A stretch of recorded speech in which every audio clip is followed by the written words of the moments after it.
Hey guys, tonight we begin a gentle exploration of dawn in a medieval convent, where cloistered nuns haul icy water and mix hearth ash to craftfly suds before the sun peeks over the battlements. It's a humble chore turned devotional, blending whispered prayers with the soothing hiss of sudsy wool.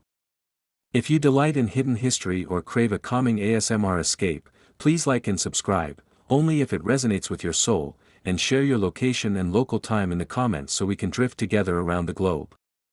Now, dim those lights, turn on a soft fan, and get cozy. Soon you'll hear the swish of soaked wool, the rhythmic scrubbing on a rounded board, and the rustle of drying cloth dancing in dawn's hush. A tranquil ritual awaits. Now the story begins.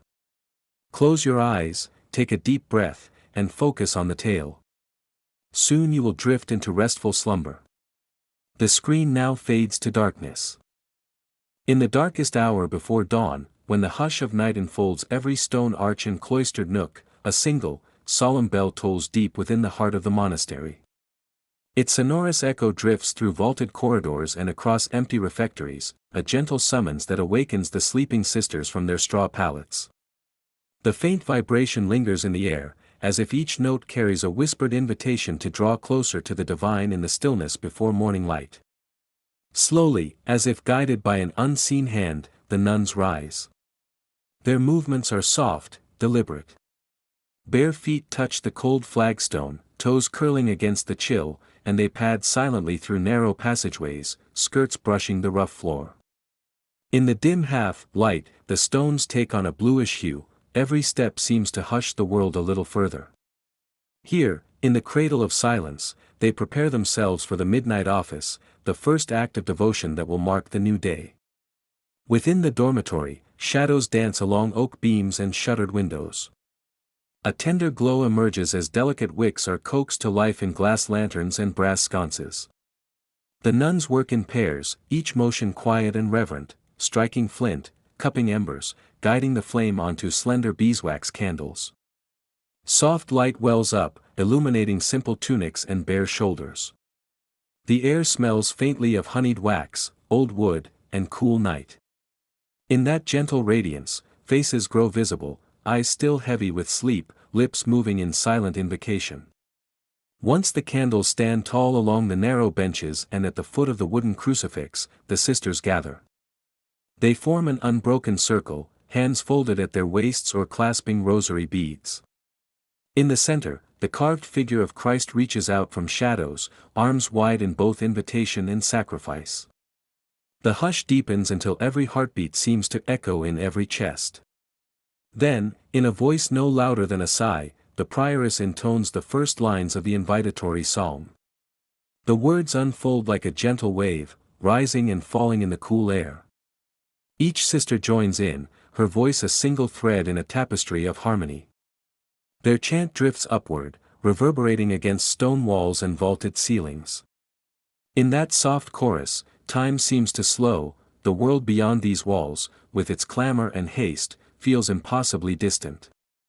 Here, under the glow of candlelight, labor and prayer will become one, each stroke of the washboard to come bound to the whisper of supplication. When the final amen is spoken, the sisters linger a moment longer in prayer. Eyes downcast, each turns inward, reviewing her soul's account in the stillness. Perhaps a thought of sorrow finds release, or gratitude wells up quietly. There is no rush, no sense of hurry in this hour. Instead, every sister is held in an embrace of peace, fortified by the shared devotion that has always sustained their cloistered life. Cloth sandals are slipped on, and the nuns rise as one, stepping away from the flickering light. The corridor awaits, lined with the Stations of the Cross, simple wooden carvings depicting the path of suffering and salvation. Soft footsteps reverberate through the long hallway as each sister pauses before every station, eyes closed, a small crossing of arms, a whispered versicle. This procession is both personal and communal, a winding path of memory and promise that winds through the heart of their home. By the time they reach the dormitory exit, the first pale thread of dawn has not yet broken. Only a faint gray filter through narrow slits in the stone. The air feels even colder now, touched by the promise of early morning dew. Outside, the courtyard lies under a blanket of darkness so complete that even familiar shapes disappear. Yet the sisters know its contours by heart, the ancient yew at its center, the low wall that encloses the herb garden, the path that leads to the stone cistern. Having completed the vigil, each nun bends for a final moment before a small altar set into the wall, a simple niche holding a wooden crucifix and a single vase of lilies. With hands pressed together, she offers a closing prayer, a petition for strength, a whisper of thanks, a vow renewed. The candles on this private shrine have burned low, wicks casting long, wavering shadows across the smooth plaster. For a heartbeat, all is absolute stillness, as though the world itself holds its breath. When the prayer ends, the sisters rise and move once more, candle in hand, toward the great oak door that swings open onto the cloister walk. Here, the hush of their midnight office yields to the gentle chorus of night insects and the rustle of wind in ancient cypresses. Each lit candle becomes a pinprick of warmth in the chill, and their soft glow illuminates mossy stones slick with dew. The steps are careful, unhurried, sandals gliding forward, cloaks whispering against the archways. As they make their way into the cloister, the bells of matins are already sounding, the next call to prayer, just before the first birdsong. In this sacred rhythm, the tasks of the day will soon unfold, drawing water, crafting lye, scrubbing habits until they shine like a testament to humble service. But for this fleeting moment, immersed in the calm of midnight vigil, the sisters stand at the threshold of night and dawn, their spirits stirred, their hearts tuned like quiet instruments ready to join in the melody of labor and prayer. And so, in the embrace of stillness, chapter 1 closes, each sister poised between darkness and light, ready to answer the bells once more as the day's gentle rituals begin. A pale stillness lies across the monastery as the final notes of the midnight office fade into the darkness. In the dim glow of the few remaining beeswax candles, the sisters gather quietly in their cells, folding their hands in prayer for a moment's breath before the next task begins. Though fatigue hovers at the edges of their minds, each nun rises at the appointed hour, for the work of the day is itself a prayer in motion. With the first hint of dawn more than an hour away, they slip on their simple woolen undervestments and drape their coarse slippers over the foot of each humble pallet. Then, barefoot and silent, they step onto the cold stone floor. The echoing clip of bare feet traversing the corridor is soft but unwavering. Each footfall resonates in the hush, a quiet drum that propels the sisters forward. Sometimes a sister halts, palm pressed to a carved station of the cross set into the wall, her head bowed for a whispered invocation. The corridor's torches flicker in response, shadows stretching long and thin against the roughly hewn stones. The air is so cold it carries the scent of winter-mixed water and lingering embers from the refectory hearth. Tiny crystals of frost cling to shuttered windows, and every breath the sisters draw appears as a fleeting wisp of vapor before vanishing into the gloom. At the corridor's end stands the open archway leading to the cloister garden. Here, the stone flagstones are laced with the first threads of silver frost. A sister pauses to trace her fingertips along the iron handle of the garden gate, steadying herself for the chill that greets her beyond. The hush deepens as they step into the fresh air. Overhead, the sky is a pale dim wash, the horizon barely defined, yet already a promise of the sun's coming ascent. Mossy columns of the cloister walk are lined with low benches, and the sisters pass these in single file, their hearts aligned in a shared purpose. They make no sound save for the soft rustle of wool and the distant drip of dew from the garden's yew hedges. One by one, they approach the cistern. It lies at the heart of the courtyard, sunken into the earth and carved from the same pale stone as the walls around it. Above it arches a small wooden pulley worn smooth by centuries of use. A single candle, set in a wrought iron sconce beside the cistern's rim, projects a trembling circle of amber light that quivers in the cold air. Its flame wavers inside a glass lantern coated with a fine film of condensation, the tiny beads of moisture forming on its pane like dewdrops. The sisters gather in gentle silence, their breaths shallow. Here, at this precious well, the day's first water will be drawn. The first sister grasps the frayed rope and begins to lower the bucket. The wood-thick rope slips through her gloved fingers with a muted whisper. Below, the pail swings, disappearing into an unseen world of darkness. Long seconds pass, measured only by the slow descent, until there is the faint clank of rope against stone as the bucket meets the water's surface. The rope is drawn taut, and hands together tug it upward in careful increments. Water drips from the lip of the bucket, tracing slender rivulets down the carved stones. Each drop strikes the rim with a tiny plip, a delicate note that rings through the stillness. The sisters count the pull of the rope in their heads, measured and calm.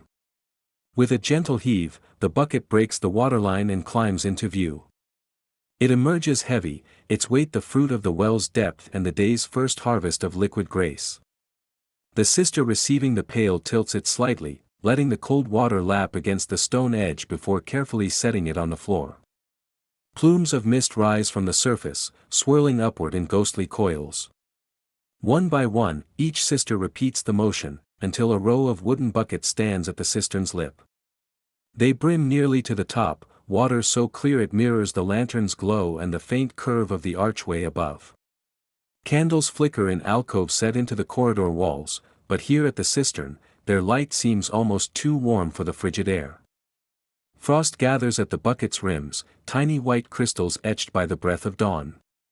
With purpose born of ancient routine, the sisters kneel beside each pail and place a small wooden ladle within its depths. They draw a single scoop of water and pour it slowly along the monastery's threshold stones, an offering to bless every corridor the morning light will touch. The water glides in a clear ribbon across the floor, leaving a darkening trail that catches the lantern's gleam before dissipating into the porous stone. When the blessing is complete, the nuns stand again and form a procession back through the cloister walk. The candles behind them wear a slender coat of frost along their glass, the flames inside flickering as though caught between slumber and wakefulness. Hands brush lightly along the ropes that hold tapestries and simple devotional banners, each sister offering a silent prayer for the day's tasks to come. The corridor opens onto the laundry house at last, its heavy wooden doors set ajar, a soft glow hinting at the warmth within. Behind those doors await washboards, lye, and the well-worn habits that will be renewed by these same waters. But for this moment, the nuns linger in the archway, beholding the buckets that carry the morning's first gift. Their breaths come in slow, measured rhythm, fingers entwined as though holding the day's hopes in a single interlaced prayer. Even now, the hush persists, as if the world itself is pausing to honor the unbroken devotion of these simple chores. And so, with bowed heads and steady hearts, the sisters cross the threshold. The heavy doors close behind them with a muted thud, and the pre-dawn corridor once more falls to silence, waiting for the next echo of purpose to fill its stones. Thus ends the quiet passage from darkness toward day, marking the close of chapter 2. In the stillness of these footsteps to the cistern, the nuns have harvested more than water, they have gathered the patience and unity that will see them through hours of careful labor. Beyond these walls, daylight will rise and tasks will unfold. But for now, in the hush before dawn's full light, devotion moves in measured steps, and the well's crystal offering becomes a living thread that ties prayer to service. In the chapters that follow, this same water, drawn in the cold hush of early morning, will transform hearth ashes into cleansing lye, soft suds into renewed wool, and the simple act of washing into a gentle, ongoing hymn of faith. A pale glow crept across the eastern sky as Sister Anastasia's hand tightened around the worn rope. The lantern she held at her hip cast a trembling circle of light upon the cold flagstones of the cloister. Each link of iron chain and every coil of rough hemp was familiar to her touch, and yet tonight, in this fragile hour between darkness and dawn, the simple task of drawing water became a moment of hush and wonder. The bucket, hewn from a single stave of oak and bound by iron hoops, hovered above the dark pool below. Its surface, still as ink, reflected the first ghostly blush of morning. Slowly, with a measured grace born of long practice, Anastasia released the rope. The bucket descended into the velvet-black waters. For a heartbeat there was silence. Then the taut hemp line vibrated as it settled. A faint sigh of air whispered down the well shaft. In that exhalation, Sister Lucy heard the soft exodus of her own weary thoughts. She knelt on the stone lip beside Anastasia, bare knees brushing the cool curvature of the cistern rim, and bowed her head, breathing in the scent of damp earth and ancient mortar. A muted creak drifted upward as the bucket caught the water's surface. The sisters held their breath. Even the lantern's flame paused, flickering in anticipation. The rope rattled, time seemed to stretch. Inch by inch, the pail rose, coated in droplets that trailed behind like tiny comets caught in gentle orbit. Each drop fell back into the deep with a delicate plop, and the sisters counted those soft sounds as though they were beads on a rosary, each plink a first step in the day's devotion. When at last the bucket brimmed with cold, clear water, Anastasia guided it to the sill. The rope creaked as she secured it against a carved stone notch. Sister Marguerite stepped forward with another pail, repeating the ritual. In this quiet rite, all clamoring thoughts fell away, the thin self that fretted over misaligned pleats or lint clusters vanished. Only the chorus of water droplets, each settling onto stone, remained. Their gentle music anchored the sisters' hearts to the moment. For a span of minutes that seemed both long and too brief, they lingered without sound. Some folded arms over their habits, others pressed fingertips to lips. Eyes lowered, they dwelt in personal prayer. The lantern light glimmered on their brows, revealing a serenity that came not from ease but from purpose. In stillness, they tasted the promise of the day's labor, that even the humblest chore, performed with care, could be a form of praise. Then, from the far corner of the cistern chamber, came the first trembling notes of a soft hymn. Sister Cecilia's voice, thin as a sparrow's wing, rose tentatively at first, weaving through the vaulted gloom. Another joined her, then another, until 4 voices trembled together like fine threads of music. They intoned an ancient blessing for waters and hands. The echo gathered in the curved stones, swelling into a gentle wave of sound that washed over each sister at the lip of the well. The hymn was simple, a short invocation of Saint Benedict's virtue of humility and the Virgin Mary's quiet strength. No elaborate harmony, only the pure unison of earnest hearts. As the final phrase lingered, the sisters let it fade naturally, like sunlight slipping away from distant hills. A single droplet broke the silence once more, plinking into the stone. It was as though the well itself offered assent. Sister Agnes lifted a hand to her heart. She felt the cool weight of the bucket's handle, the rough grain of its wood, and knew that every empty vessel must be filled anew. The water they had drawn would soon be transformed, mixed with the ash of the hearth to become lye, and then used to cleanse the woolen habits worn as armor of devotion. But here, at the edge of still waters, they paused in gratitude for the gift of liquid purity, breathed under the same vault of sky that had looked upon the earliest pilgrims.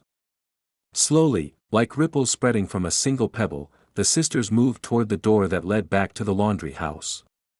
Their steps were barefoot, measured so the stone floors remained cool beneath toes. The lantern's light swung in a gentle arc, revealing the faint sheen of condensation settling on arches and columns. Overhead, frescoes of saints and angels watched in silent blessing as the nuns passed by. Many paused, offering a brief gesture of reverence before slipping through the low portal. Beyond the dim corridor, the laundry room was already stirring with embered warmth. A hearth fire glowed faintly, awaiting the gathering of hearth ash. But before any sister dared disturb the coals, sisters Anastasia and Lucy knelt once more to dispense the water they had raised. Wooden troughs awaited along the workbench, carved from cherry and seasoned by countless dawns. Anastasia tipped the bucket gently, and the water slid out in a clean arc, filling the first trough with a sighing rush. Then Lucy did the same, until 4 buckets were emptied, each vessel now light and ready to climb back into the silent well. They secured the empty buckets along the wall, weaving cords through iron hooks and aligning the wooden staves in neat rows. The rhythm of this small choreography echoed the hush they had observed at the well. No clatter, no careless motion, only deliberate placement. And in that deliberate placement lay mindfulness of the day to come, for each bucket would soon carry ash, then lie, then return to water once more. At last, hands washed of the spray, faces glistening with beads of dew, the sisters drew together at the center of the room. Sister Cecilia raised her eyes, as if tuning herself to some inner compass, then spoke a final blessing in low tones. May these waters quicken our souls, guide our hands, and sanctify our labors. The room received her words as though it were a vessel itself, ready to overflow with purpose. And so, having honored the gift of water and the hush of dawn, they prepared to turn toward the hearth. The quiet hour at the cistern had passed like a blessing whispered against stone. Now the next chapter awaited, gathering hearth ash, brewing a gentle lie, and weaving prayer into every motion of wash and suds. But first, a moment of lingering stillness, an offering of gratitude that the day had begun in sacred silence. Before the first fingers of pale light crept through the tiny lattice windows, the sisters slipped away from the stillness of the cistern, their wooden buckets left to drain at its lip.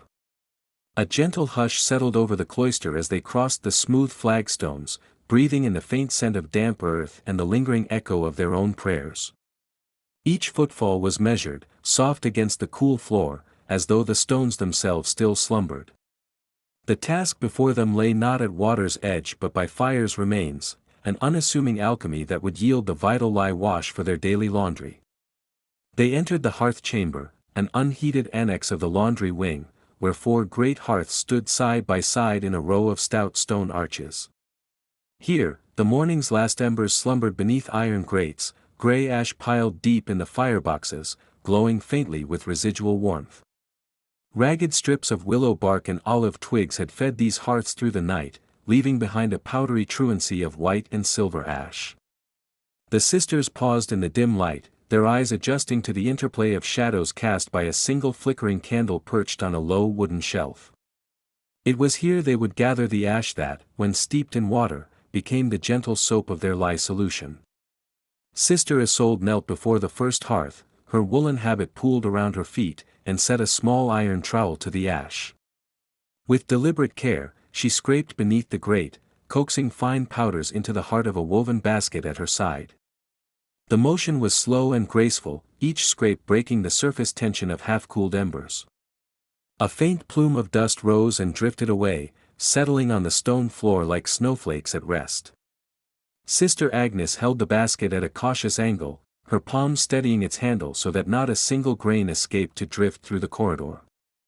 As baskets filled beneath each grate, another sister approached with a simple wooden sieve, its frame smooth-worn, the mesh of split willow reeds taut and even. She tipped handfuls of unrefined ash onto the sieve, then shook gently so that the finer white ash sifted through, leaving behind heavier charcoal fragments and small coal fragments. The coarse bits were gathered separately, to be cooled and later used under smaller ritual fires. Only the purest ash made passage into today's wash. The sisters worked in hushed concentration, their faces serene in the wavering glow of the candle's flame, hands moving in a practiced choreography passed down through generations of cloistered laundresses. Each basket, once filled with sifted ash, felt weighty in the sisters' arms. The crude wicker handles dug lightly into their palms, reminding them of the substance's promise. From these ashes, they would brew a soap that cleansed not only their habits but also, in a sense, their hearts. The pale powder gleamed like fresh fallen snow, and they paused to cup the cold crystals in their hands, inhaling the faintly acrid scent, a potent reminder of last night's fires and the hearth's ceaseless gift of warmth and fellowship. When the larger baskets were full, the sisters stood and arranged the containers in a careful line beside the hearth's stone hood. There, by the curve of the arch, they paused for a brief prayer of thanksgiving. Their voices rose in soft unison, the words of Psalm 104 on their lips, O Lord, how manifold are thy works! In wisdom hast thou made them all, the earth is full of thy riches. The last syllable lingered beneath the vaulted ceiling, a benediction upon the ash and the hearth that had borne it. Gathering their baskets, the nuns formed a quiet procession down the narrow service corridor. The walls, cold and rough-hewn, bore the faint stains of soot and the memory of countless sisters' footsteps. Their feet, still bare, made no sound upon the stone, but the baskets creaked softly, the wood and willow contracting in the chill air. A solitary candle in a wall bracket illuminated the way, revealing small niches carved into the stone where votive candles might once have burned. Each sister moved with the same measured grace that had carried them before the cistern, their habits whispering against the floor. At the corridor's end, they rounded a corner and stepped into the laundry vestibule, the weak glow of dawn now filtering through high windows. They arranged the baskets of ash near the large cauldron already set in its own stone hearth, though no fire yet burned beneath it. The ash would rest here until the next morning's rite of brewing, when steaming water from the cistern would transform it into lye. Until then, the baskets stood like sentinels of their own humble devotion, unadorned, yet essential. With their burden lightened, the sisters lingered for a moment, hands folded before them as they gazed upon the row of baskets. The weight of night's labor settled into a gentle satisfaction. From the darkest remains of fire came the promise of cleansing, and in that promise lay an echo of their greater calling, to transform the mire of the world into garments made pure, to sanctify their daily toil as an offering of prayer. In the hush of the early hour, the simplicity of their task felt sacred. A soft breeze stirred through the high window, carrying with it the scent of dew-drenched ivy from the cloister garden. It rustled the folds of their habits and brushed against the baskets of ash, as though nature itself acknowledged their humble purpose. The sisters exchanged quiet glances, Sister Isolde's calm smile, Sister Agnes's gentle nod, each heart brimming with the steady resolve that carried them through countless dawns. At last, they turned and retraced their footsteps back toward the center of the convent, leaving the baskets beside the cauldron. Beyond the hearth chamber lay the day's next great task, the brewing of warm lye water, the gentle suds that would coax the dirt from wool and linen with pious care. But for now, before the fire was kindled, the sisters allowed themselves this peaceful pause, to stand together in the soft light of morning, in the scent of smoldering ash and ancient stone, grateful for the warmth that had flickered through the night and the quiet promise of dawn's labor yet to come. So closed their fourth chapter of labor, a testament to the sacred rhythm of water and fire, of ash and cloth, and of hearts ever turned toward humble service. In the days that followed, each step would flow from this moment of gathering, the first alchemy of lye born of hearth and devotion, leading them toward the gentle ritual of washing, rinsing, and blessing that awaited in the hours ahead. The first pale light of dawn still lingered in the cloister's eastern windows when the sisters gathered once more in the hearth-room, their leather sandals set aside at the threshold so that bare feet might tread softly upon the worn flagstones. The scent of smoldering embers and ash, left over from the previous night's hearth fires, hung low in the air. From the adjoining antechamber, 2 novices arrived silently, their faces lit by the faint glow of a single taper. In woven baskets they bore the silken gray ash, now cool to the touch but still yielding that faint tang of burned oak and beetle-nipped brushwood. Sister Hildegund placed her basket upon the wide oaken table, its surface scarred by years of chopping wood and stirring pots. She drew a deep breath, recalling the ritual's quiet prayer, "O fire of God, sustain and refine us." Then, with a gentle motion of her wrist, she tipped the basket just so, allowing the powdery ash to cascade into the great blackened cauldron that hung from a wrought iron hook over a modest hearth. Its curved form, darkened by soot and time, seemed nearly to tremble in anticipation, as if the very vessel understood its role in this daily devotion. Sister Adrian moved to the stone cistern at the far side of the room, where a slender beam of dawn rested upon ancient mossy stones. The water, drawn at first light, lay in deep, icy stillness, disturbed only by the faint hiss of an occasional bubble rising from some unseen spring. She lowered the long-handled wooden pail into the cistern, its inner walls rippling in the notion of motion. When at last she drew it up, the surface of the water glistened with droplets that refracted the nascent sunlight, transforming each bead into a tiny lantern. Without a word, the novices carried the pail forward. The slow footsteps upon cool flagstones marked the hush of sacred labor. As Sister Adrian lifted the pail and tilted it above the cauldron, the first shower of pale water arced down, striking the bed of ash with a muted sound, soft plink, plink, sending up pale tendrils of steam that coiled and unfurled like incense smoke. A delicate mist rose, carrying with it the gentle heat of water meeting ash, warming the stones underfoot and settling in the little hollows of the room. For a moment, all was still. Each sister, with eyes lowered, offered a silent verse, "Wash me, and I shall be whiter than snow." Then, with measured patience, Sister Hildegund took up the long stirrer, a slender pole of ash wood, polished smooth by 100 liftings of steaming brews, and eased it into the cauldron. The wood, cool at first, grew warmer as its tip encountered the lie's glow. In even, circular sweeps, she turned the water and ash together, coaxing them to mingle. A pale swirl formed, like the first ghost of a cloud, then dissolved into the deeper liquid until the surface shimmered with a faint opalescence. Each rotation of the pole was steady, deliberate, 1, 2, 3. The sisters counted softly, as if in time with a hidden heart. With each pass, the ash dissolved more fully, drawing from the water its spirit of clarity, until the mixture hung suspended between earth and sky. Occasionally, larger fragments of charcoal, chunks of blackened wood too heavy to dissolve, would drift to the surface, only to be guided gently back into the depths by the wooden stirrer. It was in these moments that the most profound devotion took shape. The room felt hushed, as though the very stones held their breath. Flickers from the hearth lantern danced on the water's surface, turning the lye brew into living silver. Above, the arched beams of the ceiling, darkened by time and the faintest traces of smoke, seemed to watch over the sisters in silent benediction. Every sound was magnified, the gentle clank when the stirrer touched the cauldron's side, the hush of shifting feet, the distant toll of an early bell in the refectory calling the monks to matins.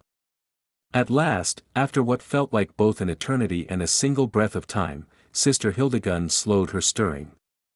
She tilted the pole, letting the final tendrils of liquid fall back into the mass. Then, as if guided by invisible hands, she withdrew the pole and set it aside upon the stone hearth. The sisters waited, eyes fixed upon the cauldron's surface. The charcoal fragments, heavier than water and ash, descended slowly, first a hesitant drift, then in deliberate arcs until they lay in a charcoal grave at the bottom of the cauldron. Sister Adrian stepped forward with a small wooden ladle, its bowl carved from a single piece of chestnut. With solemn care, she dipped it just beneath the surface, scooping up the pale, translucent liquid. It was the lye solution, the sacred, soap water, that would cleanse the sisters' habits of the dust and toil of the narrow cloister paths. She poured it into a waiting pail, the flow smooth and unbroken, leaving the charcoal to settle alone. Bucket after bucket, she transferred the clear liquid until the lye brew filled the broad vessels. Each bucket, once heavy with icy channel water, now carried the warmth of creation, the gentle power to purify. As the final drop was ladled, Sister Hildegund raised her gaze to the small window high on the eastern wall, where light now crept in long fingers. She intoned softly, "Blessed be the hand that stirs, that in humble labor, God is glorified." The other sisters replied with a quiet amen, their voices drifting across the stone floor like fallen petals. Behind them, the hearth flickered low, its embers a muted witness to the rite. The lye-soaked steam had dissipated, leaving the air clear but alive with the memory of warmth. The baskets of ash, now lighter, were carried away to the storeroom, to be replenished by the next evening's hearth fires. In their place, the buckets of pale lye water stood ready, lined up on the smooth bench, each one reflecting the dawn's glow. In a hush that spoke of completion, the sisters straightened their habits and moved to the door of the room, feet sliding back into sandals. Beyond lay the wash-house, where the gentle chorus of washing boards and wooden tubs awaited. But here, in the quiet heart of the monastery, they had performed a simple alchemy, transforming ash and water into a daily sacrament of cleanliness. And in that gentle work, they drew closer to the perfection they sought in prayer. Thus ended the ritual of brewing the lye solution. Ahead lay the slow, measured dance of washing the wool and linen habits, each scrub and rinse another line of devotion. As the sisters stepped from the hearth room into the morning light, they carried with them the calm satisfaction of rites performed well, a promise that, even in the humblest labors, God's grace might be found in every drop. In the cool hush of the early morning, the laundry chamber lay half-lit by the slanted beams of pale sunlight that filtered through high, narrow windows. The stones underfoot still held the chill of night, and faint tendrils of mist from the garden drifted in on a gentle breeze. Here, nestled between the refectory and the cloistered courtyard, the room was spare yet carefully arranged for the sacred work to come. Heavy oak rafters spanned overhead, and the thick walls retained the hush of centuries, breathing out only the soft echo of distant bells. A single wooden crucifix hung behind the low stone bench where the sisters would soon gather, a reminder that even the simplest act, folding, scrubbing, rinsing, was woven into their devotion. Sister Agnes was the first to enter, bearing two stout wooden washboards carved with rounded ridges worn smooth by countless dawns. She set one against the sunlit wall, angling it precisely so that each groove would catch the early light. Beside her, Sister Beatrice carried a deep tub of lye solution, the faintly acrid scent of hardwood ash still clinging to its sides. The pale liquid shimmered as it settled, tiny motes of charcoal drifting to the bottom like long-forgotten prayers. With deliberate care, she poured it into one of three large tubs, each fashioned from seasoned chestnut and bound with copper hoops, while Sister Catherine placed the second board an arm's length away. Their movements were quiet and unhurried, as though time paused to watch their ritual unfold.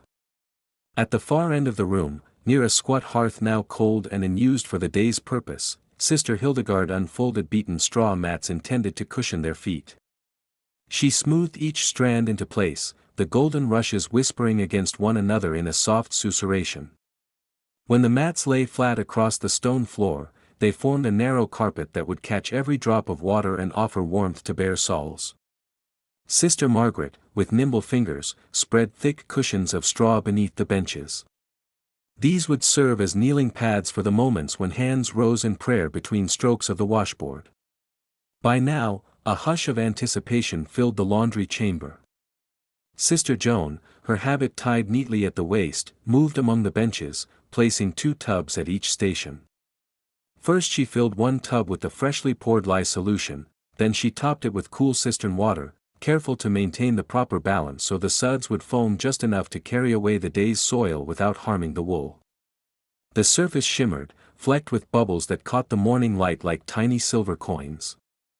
The other tub remained clear, filled only with pure water from the stone cistern, a silent promise that every remnant of lye would be rinsed away, leaving cloth as pristine as a new dawn.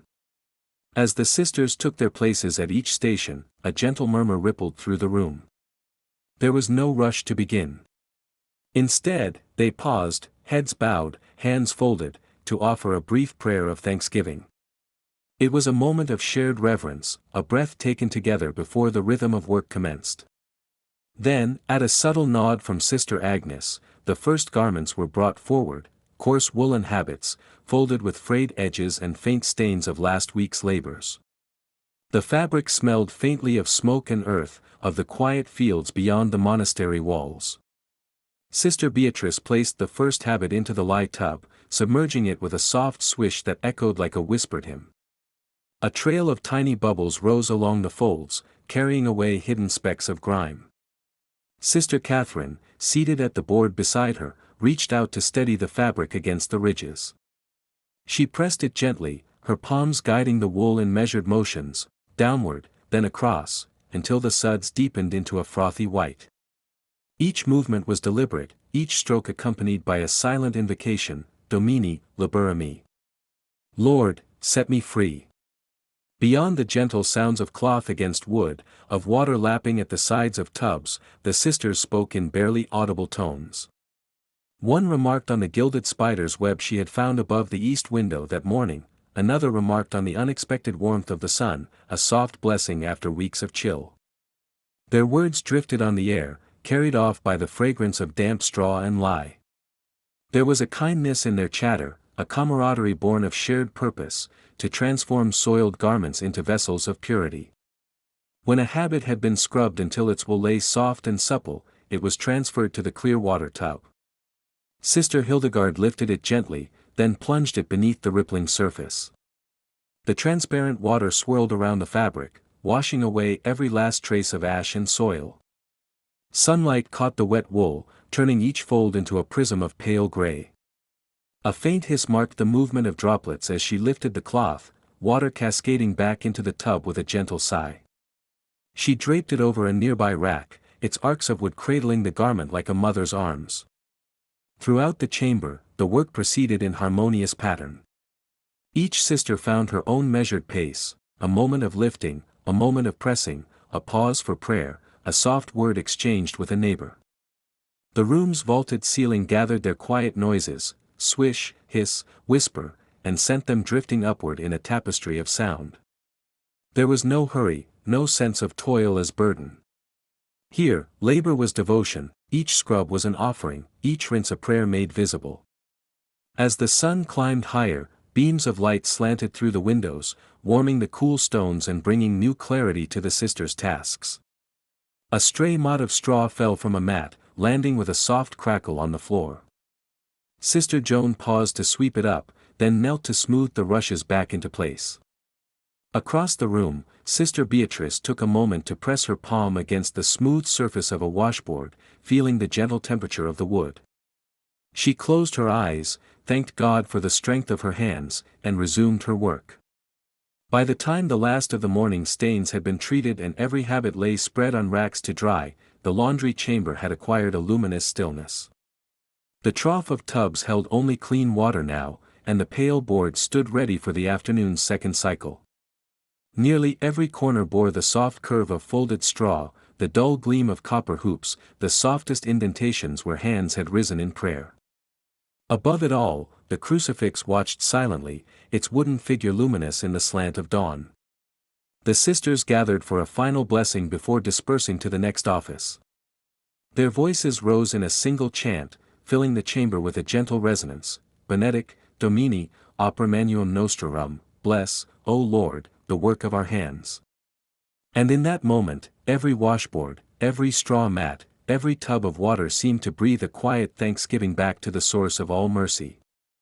The stage was now set, the rhythms established, and the day's labor ordained as a continuation of their nightly vigil, a slow, unfolding prayer offered in humble service, woven into the very fabric of their lives. In the cool hush of the early morning, the laundry chamber lay half-lit by the slanted beams of pale sunlight that filtered through high, narrow windows. The stones underfoot still held the chill of night, and faint tendrils of mist from the garden drifted in on a gentle breeze. Here, nestled between the refectory and the cloistered courtyard, the room was spare yet carefully arranged for the sacred work to come. Heavy oak rafters spanned overhead, and the thick walls retained the hush of centuries, breathing out only the soft echo of distant bells. A single wooden crucifix hung behind the low stone bench where the sisters would soon gather, a reminder that even the simplest act, folding, scrubbing, rinsing, was woven into their devotion. Sister Agnes was the first to enter, bearing two stout wooden washboards carved with rounded ridges worn smooth by countless dawns. She set one against the sunlit wall, angling it precisely so that each groove would catch the early light. Beside her, Sister Beatrice carried a deep tub of lye solution, the faintly acrid scent of hardwood ash still clinging to its sides. The pale liquid shimmered as it settled, tiny motes of charcoal drifting to the bottom like long-forgotten prayers. With deliberate care, she poured it into one of three large tubs, each fashioned from seasoned chestnut and bound with copper hoops, while Sister Catherine placed the second board an arm's length away. Their movements were quiet and unhurried, as though time paused to watch their ritual unfold. Chapter 7, Sorting Habits and Linens. The laundry room, warmed now by the pale morning light filtering through high, narrow windows, lay quiet save for the soft rustle of wool and linen. Along the long stone benches, the nuns bent in measured stillness, their eyes intent upon the rows of garments spread before them.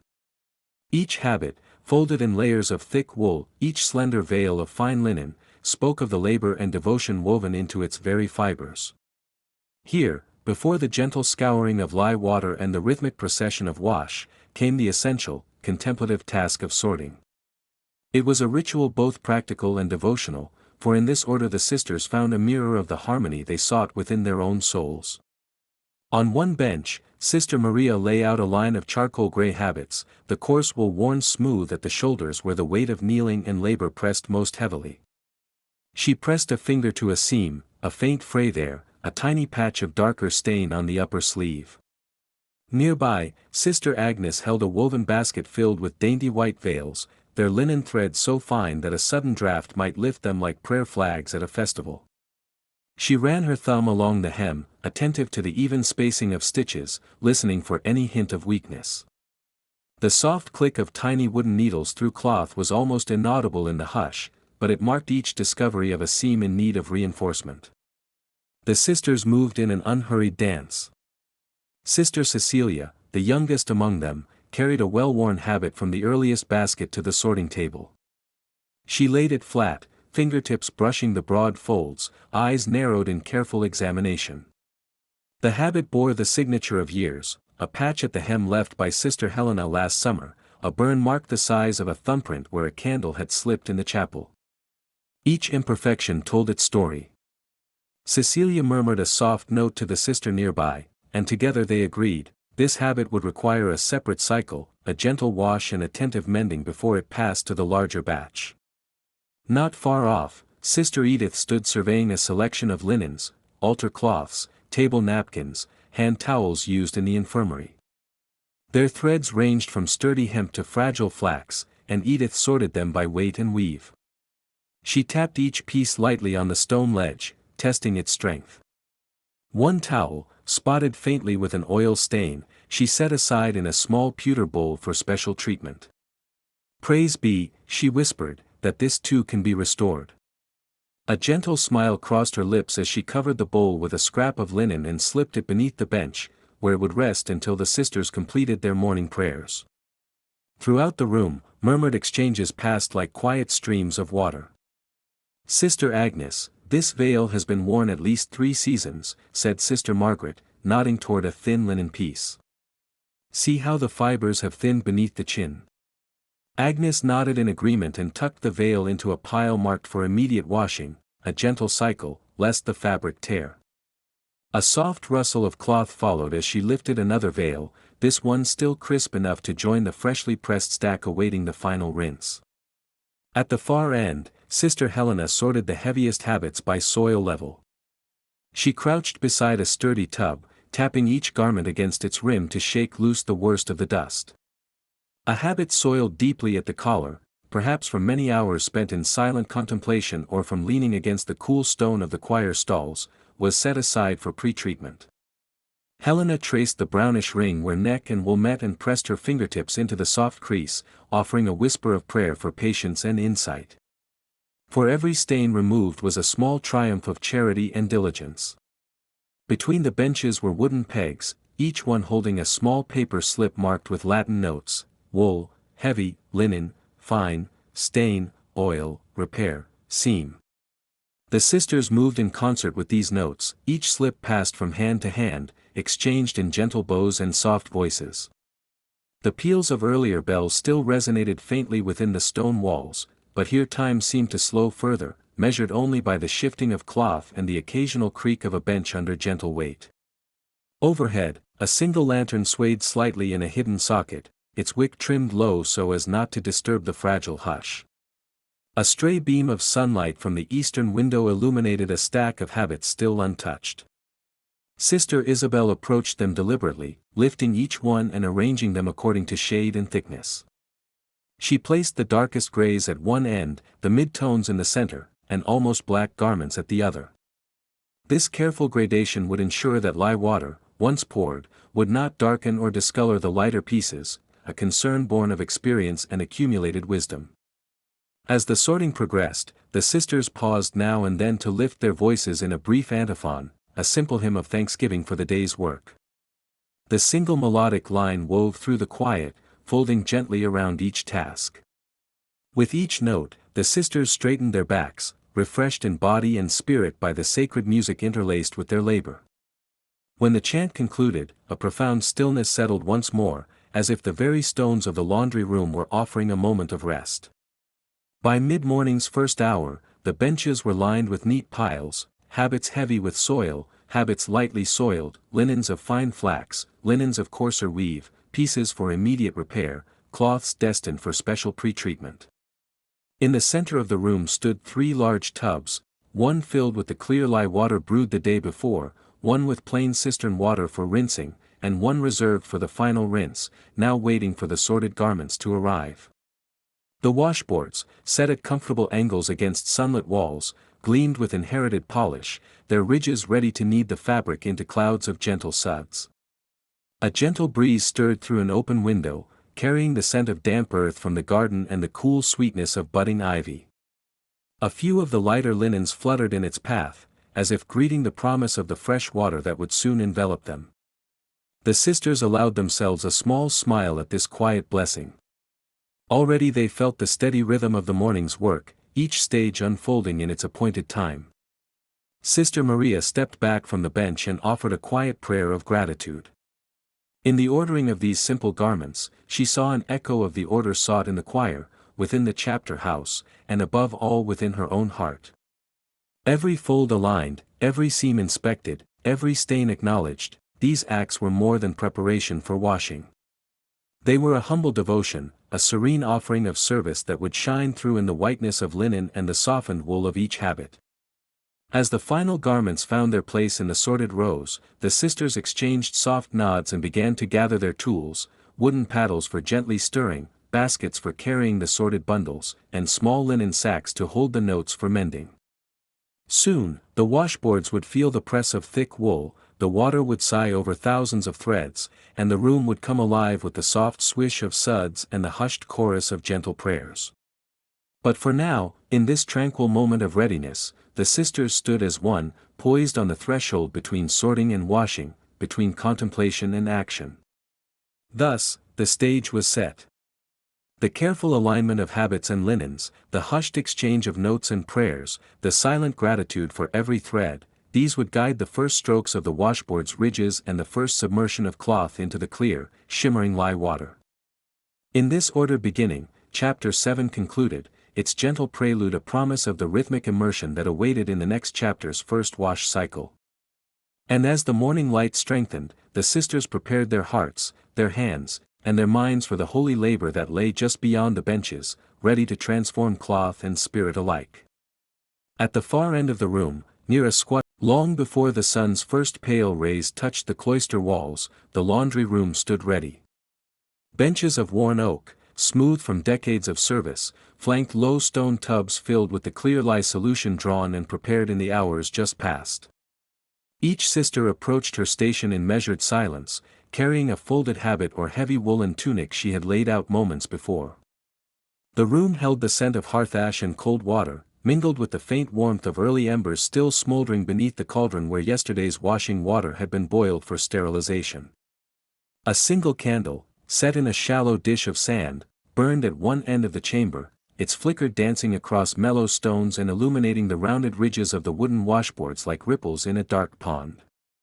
Sister Mora, who had taken the first station by the narrow window, unwound the folded habit layer by layer. Coarse wool, slightly matted from weeks of wear, lay in her hands, heavy with memory. She inhaled deeply, recalling how the fibers had brushed her shoulders during the cold morning mass, how the dark folds had sheltered her during her nightly vigil. Now, as the lye water lapped softly against the side of the tub, she dipped the hem of the habit into the solution. The water hissed in a gentle sigh, and a thin veil of foam rose to the surface. With careful fingers she folded the cloth upon itself, pressing it into the soap water until the suds gathered in soft peaks along the washboard's ridges. Each stroke along the board was deliberate. First the cloth was draped over the low ledge, then pressed firmly against a smooth ridge, and finally drawn downward in a slow, deliberate motion. Swish, swish, the wool glided back and forth, compressing and releasing, as years of soot and daily sorrow loosened their hold. Sister Mora's hands were steady. She murmured a short prayer beneath her breath, a litany of thanks for the simple gift of labor and for the sweat that cleansed both garment and soul. The rhythm of her movements matched her slow heartbeat. With every scrub, the water grew darker, tinted by fine grains of dust and traces of clay from the garden beds. Beneath her knees, a straw mat kept her feet firm and dry, each strand whispering under her weight. 2 stations down, Sister Juliana paused in her work and looked up at the gray sky beyond the mullioned window. The morning light was still dim, but the world outside was beginning to stir, a distant crow's caw, the rustle of wings as sparrows alighted on the vine-wrapped archway, the soft clink of metal as novices drew water down the corridor. She coated the wide sleeve of her habit in lye water, then folded it in half and pressed it against the washboard. Fingers kneaded the fibers like dough, coaxing stubborn spots free. There was a faint trace of garden clay near the cuff, remembrance of hands that had tended rosebushes and cleared weeds. She scrubbed that stain especially well, as though erasing a lapse of devotion, until the water that glided off was almost entirely clear. Near the center of the room, Sister Agnes held a battered basin in both hands, turning it so that the heel of her palm outlined each pleat of the garment. She tilted the basin until the lye solution trickled over the wool, then pressed the fold and let the soap seep deep into the fabric. As she straightened and rolled the cloth onto the washboard, a bead of sweat formed at her hairline and slid down the nape of her neck. It fell into the suds with a tiny plop. For a fleeting moment, the only sound in the chamber was that drop against the soapy water. Then the washboard resumed its steady echo, tap, whoosh, tap, whoosh. At times, the three sisters' washboard seemed to sing in unison, a wordless song of labor and prayer. Their lips moved in synchrony, but no voice escaped. Instead, they let the echo of wood on wool become their hymn.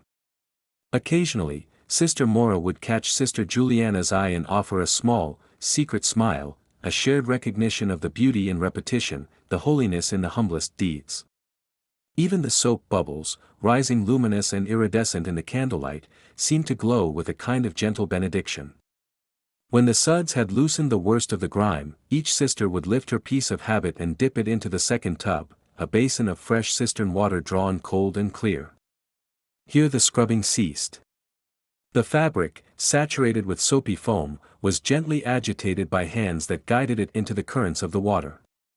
Soft plops and swirls replaced the sharper taps against the washboard. Sparks of early dawn light streamed through the narrow window slits, catching on the water's surface and scattering like fragments of glass. The sisters paused for a moment, leaning into the quiet music of splashing water, their foreheads almost touching the stone edge of the bench. Once rinsed, they moved the garments to low drying racks positioned against ivy-dappled walls. There, the damp wool was spread out, smoothing out wrinkles and allowing the air to circulate through each fold. They used small wooden pegs, simple but carved with care, to pinch the edges, preventing any runaway droops. Even this final act of fastening was undertaken with mindfulness, a deliberate crease here, an encouraging pinch there, as though coaxing the fabric into a new life. Halfway through the first wash cycle, the sisters allowed themselves a brief pause. They set aside their benches and gathered at the threshold, filling their hands with the warm light of the candle. Eyes closed, they intoned a short psalm, voices hushed but resonant, Benedictus Dominus, Deus Israel. In that shared moment of devotion, the laundry room felt less like a workspace and more like a living chapel, where cloth became an instrument of praise, and each scrubbed welt of wool a testament to faith. Then they returned to their stations, hearts steadied by prayer and shoulders unburdened by worry. The second round of washing commenced with the same patient precision. Hands slid into the lye solution as if into a sacramental font. Each movement, though repetitive, was new and sacred, a continuation of a ritual as old as the cloister itself. Throughout it all, the quiet mother oversaw the work from a carved bench by the doorway. She did not speak, but her presence was felt in the stillness she imparted. On her lap lay an open volume of monastic customs, its pages yellowed with age. Every so often, she would glance down at a recipe for soap or a line instructing the sisters on the proper way to align a pleat. Then she would look back, offering not a word but a steady, encouraging gaze that reminded the washers of their devotion and of the seamless thread between toil and prayer. As the first wash cycle drew to a close, the sisters rose in unison, hands wet and glistening. They exchanged baskets of freshly cleaned habits, moving like dancers in a slow, solemn ballet. Each transfer was performed with ceremony. One sister presented the clean garment, the other accepted it with bowed head, a silent benediction passing between them.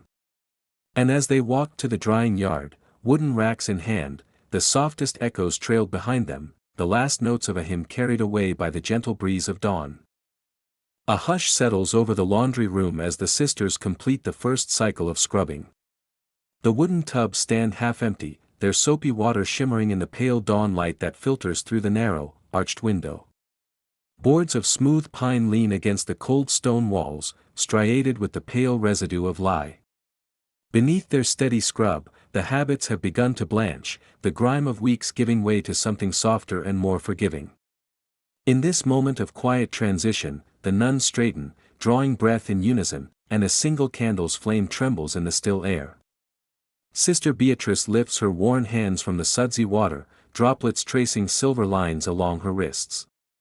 She moves with deliberate grace, palms open toward the light, as though gathering its warmth.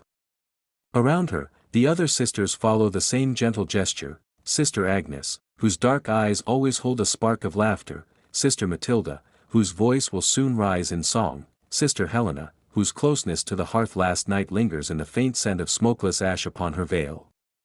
Each pauses, poised between labor and devotion, ready to transform their toil into prayer. Silently, they bow their heads. A single voice swells at first, low and resonant, calling forth the opening verse of the ancient chant. Kyrie eleison drifts from Sister Beatrice's lips, curling through the vaulted ceiling and settling against the stone. A second voice joins, Sister Agnes's alto, then a third, fourth, until all 8 voices rise together. The simple threefold plea folds into the hum of the laundry room, weaving through the dripping buckets and the rustic scent of wet wool. With the first refrain, scrub brushes and hands pause. The sisters clasp their fingers over the thick folds of unsoaked habits as though holding the prayer in their palms, offering it up before continuing the work. Their polished wooden bowls, once filled with lye water, now catch each echo, amplifying the chant's steady rhythm. It is as if the stones themselves lean in to hear, our voices resonating off cold walls warmed slightly by the murmur of reverence. When the chant swells again, hands return to the task, guided by metrical motion. Sister Matilda presses the wool against the washboard gently, fingers tracing the ridges in time with the chant's cadences. She kneads, turns, dips once more into the milky lye solution, the foam rising in coral-white clusters. Each movement aligns with the sacred song, so that elbow, wrist, and voice fuse into one seamless devotion. Beyond the older bass notes of Sister Helena, bright soprano threads, Sister Catherine's voice, flutter up and around the vaulted arch. The sisters catch her glimpses of melody and weave them into the chorus, forming a tapestry of sound that is richer than any single voice. Occasionally, a clatter of wooden buckets shifts the tempo ever so slightly, but the harmony quickly restores itself, adapting like a living thing. A sudden giggle, nearly stifled by Sister Agnes, ripples beneath the chant, grounding the celestial music in gentle humanity. In the center of the room, a low bench holds a small wooden cross, its grains warmed by countless hands. When the sisters reach the verse, Christ eleison, they close their eyes and bow before it. Their habits, heavy with foam, are extensions of this shared act, each scrub, each breath, an offering. The mixing of labor and song shapes the moment into a quiet exaltation. Here, in the steady drip of water, the rocking motion of lye-dappled sleeves, and the collective resonance of voices, they glimpse something of divine perfection. After 2 full cycles of chant, the echo softens. The sisters draw the final refrain gently downward, allowing Kyrie eleison to linger in elongated sighs. Their knees, once bent at the washboards, now straighten as the boards are set aside. Lye water trickles from wooden scrubbing bowls onto straw mats, creating darkening rings that spread beneath the sisters' sandaled feet.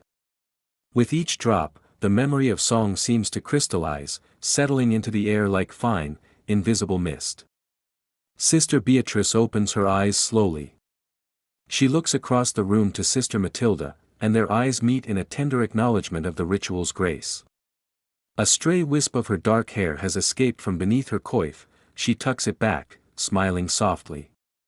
Sister Helena, gathering the echo of her bass, dips the cross's base into a small basin of water, as if relighting the flicker of devotion within her.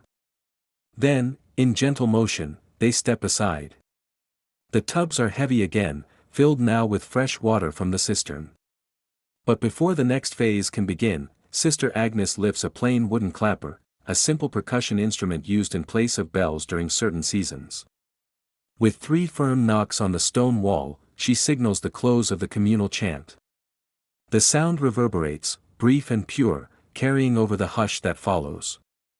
In the aftermath, the sisters exchange a few whispered words, notes on how deep the lie seemed to cleanse the wool, a quiet wonder at how each verse felt to resonate through wood and heart alike.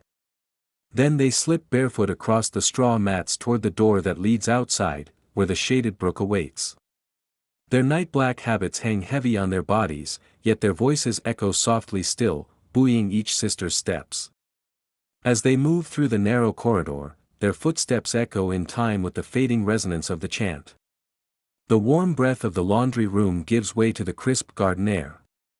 Ahead, the gate to the orchard creaks on its hinges, moss creeping across its wooden frame.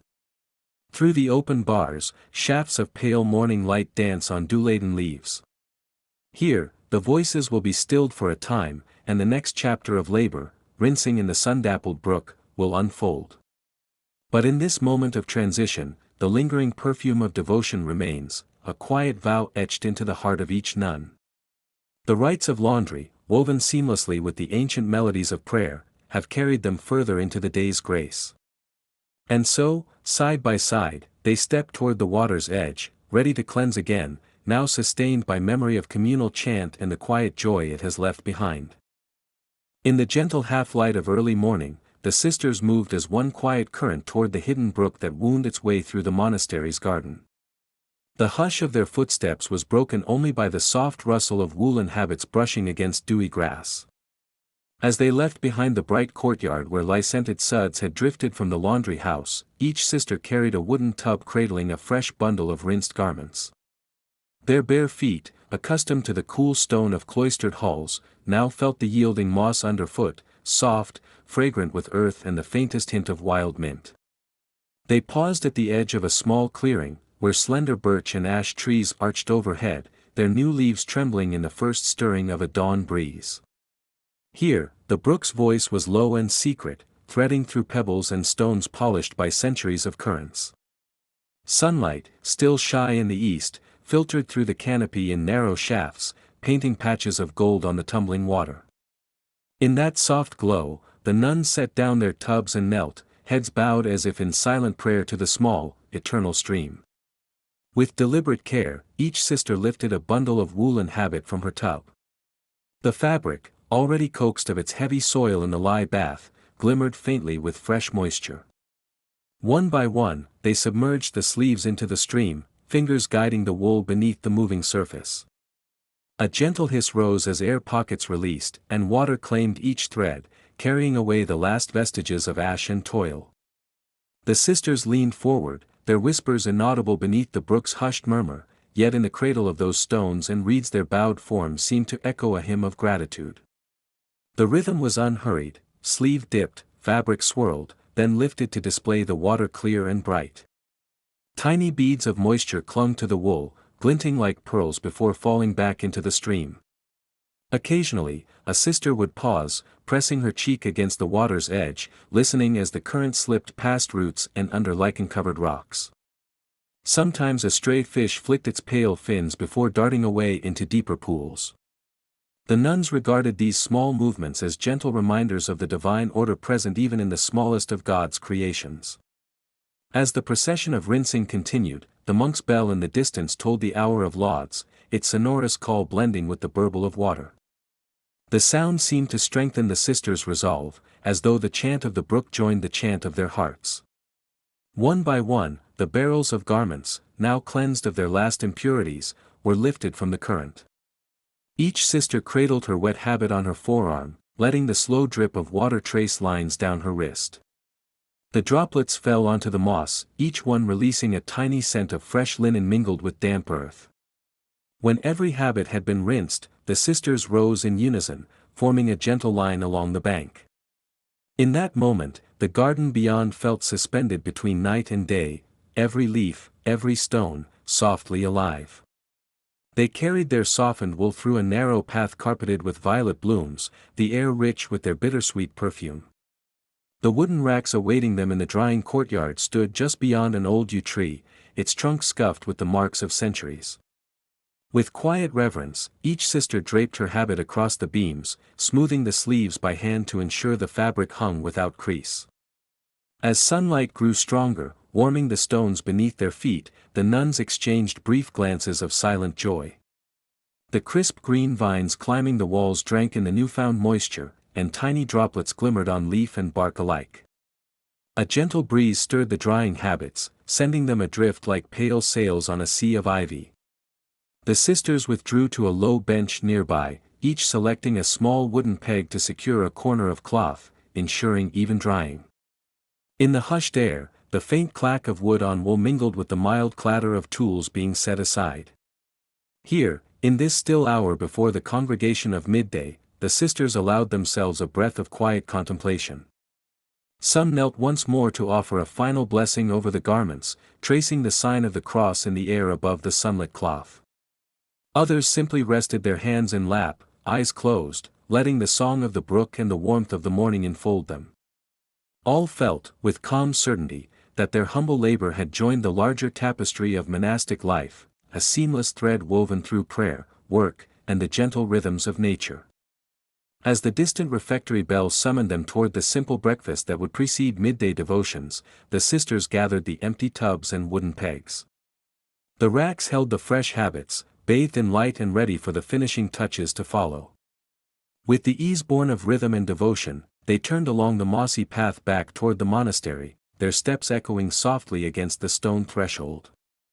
In their hearts was the quiet peace of a task well begun, the knowledge that each rinse in the shaded brook had been a prayer, each drop of water a blessing, setting the stage for the sacred hours yet to unfold.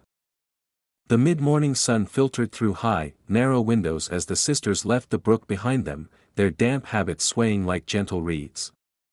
Each footfall upon the worn stone path carried a quiet satisfaction, the freshened wool and linen pressed close to their bodies, still cool from the flowing water. A hush lay over the cloister, broken only by the soft rustle of skirts and the faint creak of wooden frames as they passed the drying racks. Though small droplets of sunlight danced across the courtyard walls, the sisters' minds were turned inward, grateful for this first pause after hours of steady labor. Beyond the open archway of the laundry yard, the refectory door stood open, revealing its long, narrow tables set with care. The air inside was already warm from the low, flickering hearth at the far end, where a single pot of cider simmered, its gentle hiss rising in quiet invitation. Along the tables, simple benches of dark oak awaited the nuns, each place marked by a small, unadorned wooden bowl and a roughly hewn plate. At the center lay a loaf of coarse, dark bread, baked last evening and now crusty to the touch, and beside it, shallow bowls of creamy barley gruel, steam curling upwards like a trailing veil. Here, in this modest hall, the sisters would break their fast together, minds and bodies refreshed before resuming the day's work. Sister Helena was the first to step across the threshold, her habit still damp at the hem. She paused for a moment to smooth the folds of cloth at her waist and to let her eyes adjust from the bright morning light to the softer glow of candle smoke. A breeze drifted in, carrying the scent of warm grain and the tang of spiced cider. She moved slowly down the table, passing each place with reverence, as though tracing an invisible thread that united them all. Sister Agnes followed, her hands cupped around a bowl of gruel to warm them, her breath rising in tiny clouds. There were no words as they gathered, only shared glances and the silent music of belonging. At the head of the table stood the elder sister on duty, her face lined by years of dawn vigils and sunlit chores. With a slight inclination of her head, she bade them to begin. Softly, the clatter of wooden spoons against bowls began, mingling with the steady murmur of contentment. The barley gruel was plain but nourishing, each spoonful reminding the sisters of the earth's bounty and the labor of those who tilled the fields beyond the cloister walls. The dark bread, its crumb dotted with oat groats, was passed from hand to hand, sliced by skillful thumbs and broken apart with care. In every yielding fragment of crust, there was history, of wheat sown by peasant hands, of flour ground between stone wheels, of the communal oven's gentle hearth. Sister Beatrice, seated mid-table, lifted her wooden bowl to the hearth to catch the warmth that pooled around the embers. She closed her eyes and inhaled deeply, letting the silent pause stretch. Then, with a tilt of her head, she offered her bowl to the sister beside her, Sister Mirabelle, and received in return a warmed cup of cider from a slender ladle. The amber liquid sloshed softly as it was passed, like honeyed light captured in wood. One by one, each sister dipped her bowl into the cider, the taste of apple bright upon her tongue. There were no rushes or overtures of silence. Instead, a calm gratitude flowed around the table, as steady and sure as the current that had washed their laundry only moments before. Between spoonfuls of gruel and sips of cider, soft laughter rose, a gentle trill, hushed yet full of warmth. A pale shaft of light fell across a sister's cheek where she smiled at a small recollection. Perhaps it was the memory of her novice days when she first learned to carry water, or of the time when icy droplets had startled her beneath the willow by the brook. Whatever the thought, it passed from one to another in an unspoken chain of empathy. No words were needed, the simple act of shared mirth was blessing enough to lighten their spirits for the tasks yet to come.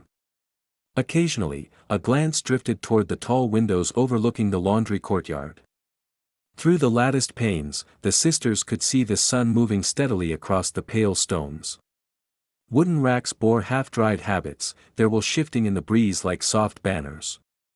Nearby, tubs and washboards waited patiently, as though resting between seasons of work.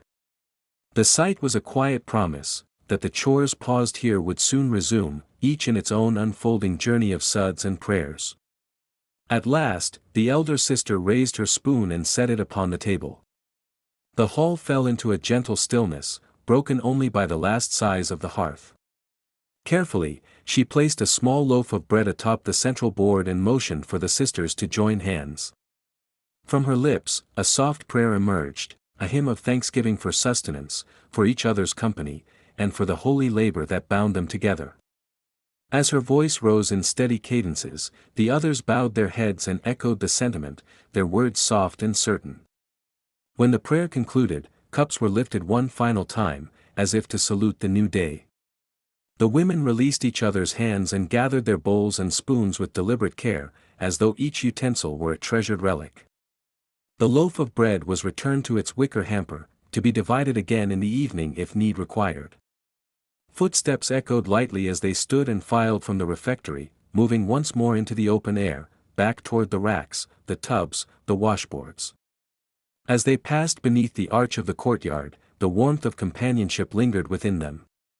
Their noonday devotions and the remainder of the laundry lay ahead, but for now, they carried with them the ease of shared bread and cider, the soft joy of gratitude and fellowship. And the quiet certainty that in these simple rituals, breaking bread, sharing warmth, offering silent thanks, they found a deeper weaving of devotion, one that would sustain them through every bead of water, every hush of cloth, and every whispered prayer beneath the sunlit sky.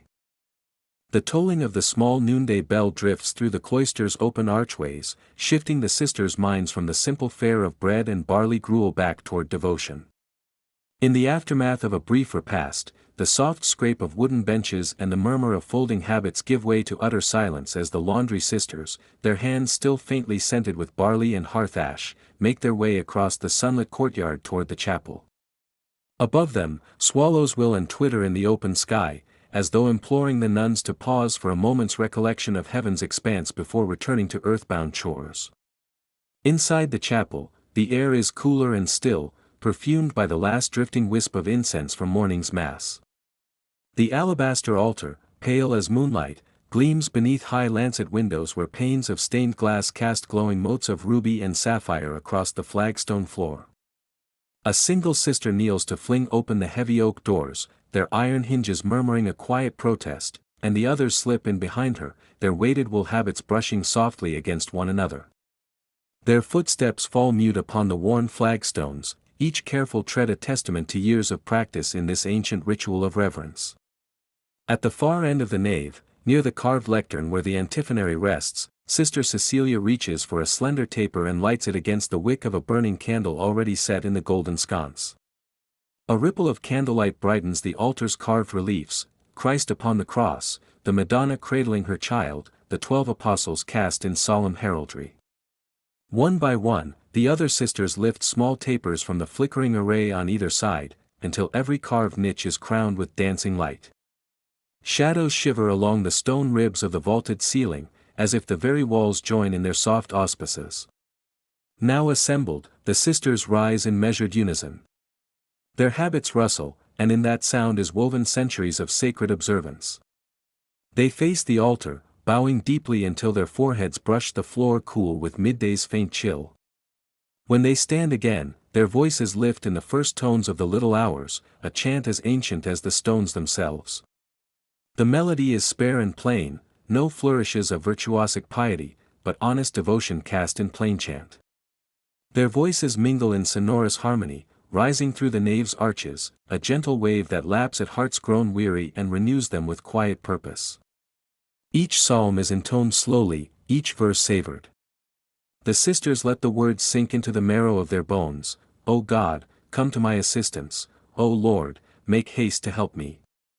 Between verses, a breath, long, hushed, fills the space with expectancy. When the concluding Gloria echoes into silence, it is not triumph but a settled calm that lingers. Sister Agnes, senior among the laundry sisters, carries a small leather-bound breviary, her eyeglasses catching the light as she turns its pages for the collect. Her voice, pitched low, guides the prayer of intercession, for the sick, for the poor, for all who perform humble tasks that become offerings of love. With the final prayer uttered, the community falls once more to silent kneeling. The air hums with stillness. A shard of sunlight slips through the window, alighting on the page of the breviary, illuminating the Latin lines as if to remind the sisters that even the simplest phrases can shine with divine grace. For a timeless moment, they remain thus, prayer folded within prayer, before Sister Cecilia quietly closes the breviary, and the community rises. The chapel's hush gives way to a gentler kind of sound as Sister Agnes lifts her voice to lead the midday planning. Perched near the lectern, she produces from under her habit a slender wooden box containing small tokens, a fragment of chalk, a sprig of rosemary, and a tiny piece of carved wood, the symbol of each laundry implement to be blessed. One by one, she raises each token, inviting the sisters to offer a silent prayer of thanksgiving for the water, the ash, the washboards, the tubs, and every tool they will soon require again. As she speaks, she sprinkles a few grains of blessed salt over the charred remains of yesterday's lye mixture, a quiet reminder that even the humblest fire and its ashes bear divine providence. Next, the sisters draw near in a loose semicircle around Sister Agnes. She unfurls a simple parchment roll upon the altar rail, where a list has been drafted in careful script. Here, the habits requiring spot treatment are named, there, the heavier woolen cloaks destined for afternoon water dips, further down, the delicate linen veils reserved for final rinsing. Sister Hannah, her finger tracing each line, assigns the novices to begin the attentive work of stain removal, the stubborn wine ring on Sister Magdalena's hem, the faint smear of blackberry where it escaped from the refectory bowl. Sister Margaret, older and steady-handed, will oversee the heavier rinsing of woolen habits in the cold brook beyond the herb garden. Even the simplest sifts of ash for producing the next batch of lye are not left to chance, the measure is written here, in this list that binds memory to action. As the assignments settle among them, a single bell from the adjacent all-female infirmary tolls 3 times, an echo of charity for those whose burdens extend beyond laundry and prayer. In response, each nun bends her head, a small gesture of solidarity with the ill and the infirm. The hush that follows is the loftiest of silences, pregnant with meaning and brimming with purpose. Finally, Sister Agnes closes the meeting with a benediction. She traces the sign of the cross upon the stretched canvas of the parchment, then raises her hands toward the delicate rafters. May the Lord strengthen our hands and refresh our spirits, she intones softly, that we may return to our tasks with patience, with joy, and with humble hearts. The sisters echo her words, their voices a single breath. Then, with the final Amen, they bow in farewell to the altar. Candles now guttering faintly, they file out of the chapel in pairs, whispering a word of encouragement to one another, a reminder to guard each smear of cloth as a gift, each fold of fabric as an act of devotion. The sun outside has climbed higher, warming the cloister walkways and transforming every archway into a frame of gold. The laundry house lies just beyond, its wide doors swung open to welcome the nuns back into the life of gentle labor. As they cross the marble threshold into daylight once more, the sisters carry within them the calm assurance of midday devotions. Their minds are clear, their spirits leavened by prayer, and their hands ready to resume the age-old discipline of wash and rinse, scrub and bless. In this rhythm of work and worship, the simple craft of laundering habits becomes, for one more day, a quiet song of service, an unfolding meditation on the holiness found in small things. A hush falls over the laundry chamber as the sisters pause from the rhythm of washboards and streams of sudsy water. The noon sun, now high and bright, filters through narrow windows, painting bands of golden light across oaken beams and floor stones worn smooth by generations of bare feet. It is in this calm interlude, between the generous belly of mid-morning's labor and the gathering shadows of afternoon toil, that attention turns to the smallest blemishes, those stubborn coffee drips, the slight halo of wine, the hint of a faint smudge that might mar a habit's purity if left unattended. Today, as in all days past, the care of cloth is an act of devotion as exacting as the hours spent in prayer before the altar. A low murmur of movement ripples among the sisters as they rise from their benches, each taking up a narrow wooden spatula, carved and smoothed by one of their own hands. These little implements, no wider than a finger, have become precious tools of preservation, more delicate than the broad strokes of washboard scrubbing. On a small table at the chamber's edge stand shallow basins filled with a thick lye paste, this paste wrought from the ashes of last night's hearth fire, sifted to softness and then mixed with just enough water to form a gentle, soapy cream. The aroma of faint smoke and wood lingers in the mixture, a reminder of warmth and comfort even within these cool stone walls. Sister Juliana, her veil slightly damp where a stray drop of water caught the hem, leans close to the first habit laid out before her. The fabric is coarse wool, heavy at the hem, softening toward the shoulders by years of careful wear. On the sleeve's cuff, a tiny brown stain, perhaps from the strong herb brew taken at the refectory, calls for extra vigilance. Juliana dips the spatula into the paste, gathering only a pinprick's worth. She breathes a silent prayer of humility, "Lord, teach me to serve with attentive hands," before lifting the paste and applying it to the stain.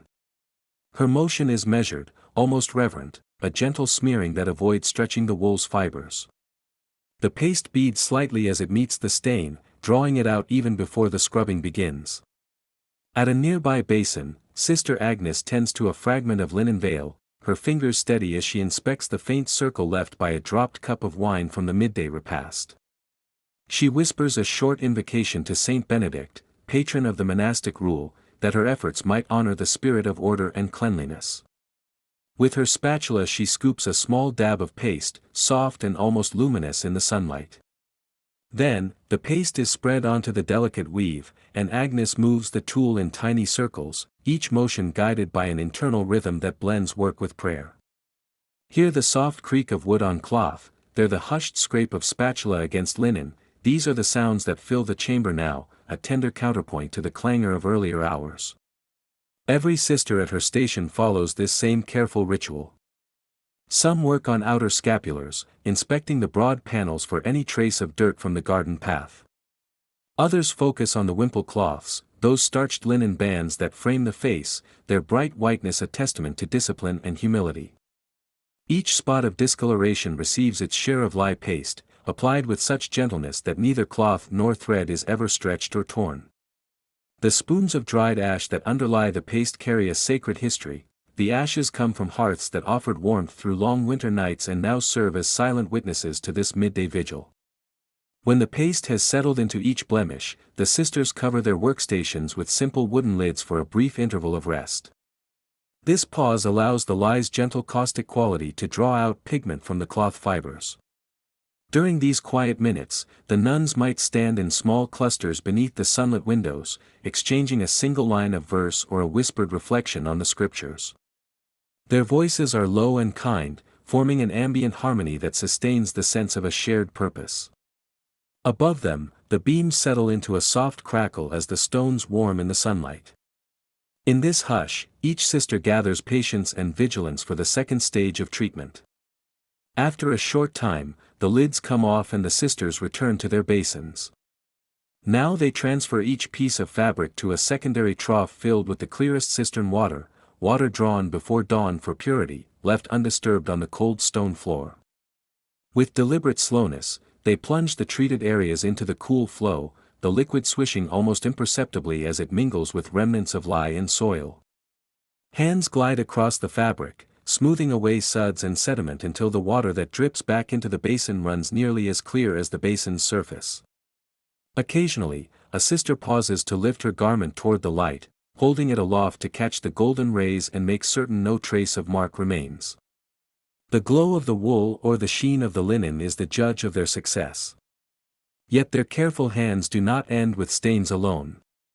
Cloth, after all, bears the quiet scars of daily life, a seam eased apart by the weight of a bucket, a tiny hole below an elbow where scrub met scrub, a thread pulled by a wayward twig in the orchard. So once the spots lie bright, each sister draws from a small pouch at her belt a length of pale linen thread and a curved needle wrought of bone or wood. In the stillness, one hears the soft click of stitch meeting cloth. Agnes mends a fist-sized gap near the back of a scapular, the needle dancing in near-invisible stitches that follow the original seam's path. Juliana repairs a frayed edge on a sleeve, knotting off her thread with a muted flick of her wrist. Each mend is accompanied by a whispered prayer of thanksgiving for the fabric service and for the grace that allows it to be made whole once more. By the time the last seam is fastened and the final bead of water glistens on a newly purified garment, the laundry chamber has grown still again. The soft glow of late morning has shifted, and the corners of the room deepen into gentle shadow. In place of the midday sun, the sisters catch gleams on the work bins, and birdsong drifts in through the open window above the cistern door. Sister Beatrice, who has overseen much of the labeling and sorting, murmurs a blessing over the freshly mended pieces. May these robes serve as humble witnesses to our devotion, and the other nuns respond with the same single-line refrain. All that remains before the afternoon's labors is to spread each habit, veil, and scapular on clean benches to dry, or in the case of the more robust woolen pieces, to hang them by small pegs along the rack near the sunlit wall. But the true heart of this chapter lies in the unseen efforts, the minute attention to imperfection, the patient coaxing out of blemish, the quiet joy in the seemingly small repair. Here, in this space between scrubbing and drying, the sisters teach that service is perfected not only in great deeds but in the tender acts of continuity, maintaining what has been entrusted to them for the glory of God and the good of the community. As they step away from their stations, hands cleansed, eyes bright, the nuns carry forward both the garments and the spirit of meticulous care. The remainder of the day will bring fresh tasks, pressing and folding, storytelling and laughter amid lighter chores, the final rinses before vespers. But the victories of this midday vigil, the triumph over stain and fray, will remain in every crease and pleat that follows. In such gentle labors, the rhythm of cloistered life finds its truest expression, work as prayer, diligence as devotion, and every small, faithful stroke a testament to the quiet power of attentive hands. Sunlight, warm upon the high laundry house windows, falls in long, golden bars across the wooden plank that serves as both worktable and altar of quiet devotion. The nuns move with measured steps into this calm chamber, where the hushed echoes of the morning scrubbing and rinsing have given way to a softer refrain, the faint rustle of wool, the muted tap of river stone irons, the soft pinching of hems. Here, amid the low hum of beeswax candles flickering against the cool stone walls, each sister prepares to attend to the final, reverent stage of their labor, folding, pressing, and smoothing the day's freshly washed habits. Sister Agnes, her veil drawn back just enough to reveal pale, focused features, lays the first garment upon the plank. The coarse wool, still slightly damp from its earlier rinse at the shaded brook, yields under her hands with gentle compliance. She smooths the shoulder fold first, guiding the fabric's grain so that the tiny waves of felted will lie in perfect alignment. A soft sigh escapes her lips, less a sound of weariness than a prayer carried in breath, Domini, dirige servos tuos. The words mingle with the faint creak of the wooden table, the only other voice in the room. Nearby, Sister Beatrice arranges a basin of heated stones. Each of these river-smoothed pebbles has been warmed over a low fire until it radiates a steady, even heat, enough to coax lingering wrinkles from the thick cloth without scorching its surface. She tests one stone by pressing it lightly against the inside fold of a habit's sleeve. The wool softens beneath the warmth as the crease relaxes, and the stone's smooth curve leaves no mark. With a small nod of satisfaction, Sister Beatrice returns to her task, pressing carefully along every line, inch by inch, her arms moving in a slow arc as though offering each stretch of fabric a benediction. The afternoon sun has climbed higher now, tilting its light to slant through the narrow windows at a different angle. In that delicate shift, the gray wool of the habits glows with muted brilliance, and the wooden plank takes on a honeyed sheen. Sister Clara steps forward, her hands clasped in front of her. With measured grace, she lifts a half-pressed habit from the plank's edge, folds it once, twice, thrice, transforming a shapeless bundle into a rectangular parcel of disciplined folds. Each pleat is pinched into place with forefinger and thumb, the tiny ridge of cloth creasing sharply under their touch. The final fold is pressed by the heat of her palm, and then she lays the finished stack into a neat pile at the table's end, a quiet monument to order and care. The sounds in the laundry house are minimal yet richly textured. A distant drip of water still clinging to the wooden buckets, the soft murmur of sisters whispering a psalm, the gentle patter of stone feet against the flagstones as each sister moves from plank to rack. Overhead, the rafters catch stray motes of dust that shimmer momentarily in the slanted sunlight. Each movement, each breath, seems suffused with the same quiet intent that has guided the community through midnight vigils and the pre-dawn trek to the cistern, through the rhythmic washboards and the shaded brook. Now, as the final stage of devotion unfolds in hands that have washed, rinsed, and now press, that intent is shaped into material form, a row of habits folded straight, smoothed of every wrinkle, waiting to be returned to their sisters for evening prayer. Sister Margaret, whose gentle laughter often brightens the corridors, is silent here, her focus absolute. She places a warm stone at one corner of a heavy wool habit and traces slowly along the cloth, coaxing out a stubborn ridge left by a careless crease. The stone's warmth pulses through her fingers, and for a moment she closes her eyes, steeped in the intimacy of that small, precise work. Then, with a soft exhale, she sets the stone aside and offers a whisper of gratitude, gratias tibi ego pro labor. Her words linger in the still air, joining the quiet symphony of care. One by one, the habits take shape beneath the sisters' hands. Sleeves are aligned to lie flat and even, godets are pressed into place so that each triangular godet falls in perfect symmetry. The belt's loops are straightened, the neckline smoothed until it lies in a gentle, unbroken curve. A final inspection ensures that no stray fibers protrude to catch upon the rough surfaces of the stone walls. When each garment is satisfied, each sister places it in its tidy stack. The piles grow before them, each nearly identical, as if arranged by an unseen divine hand. As midday wanes and the light shifts toward afternoon, the silence is broken by the soft chime of the refectory bell, noon's call to vespers approaches.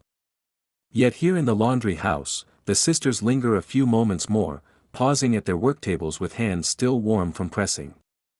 Each sister bows her head in private prayer, offering thanks for the strength to serve and the grace to find holiness in even the humblest of chores.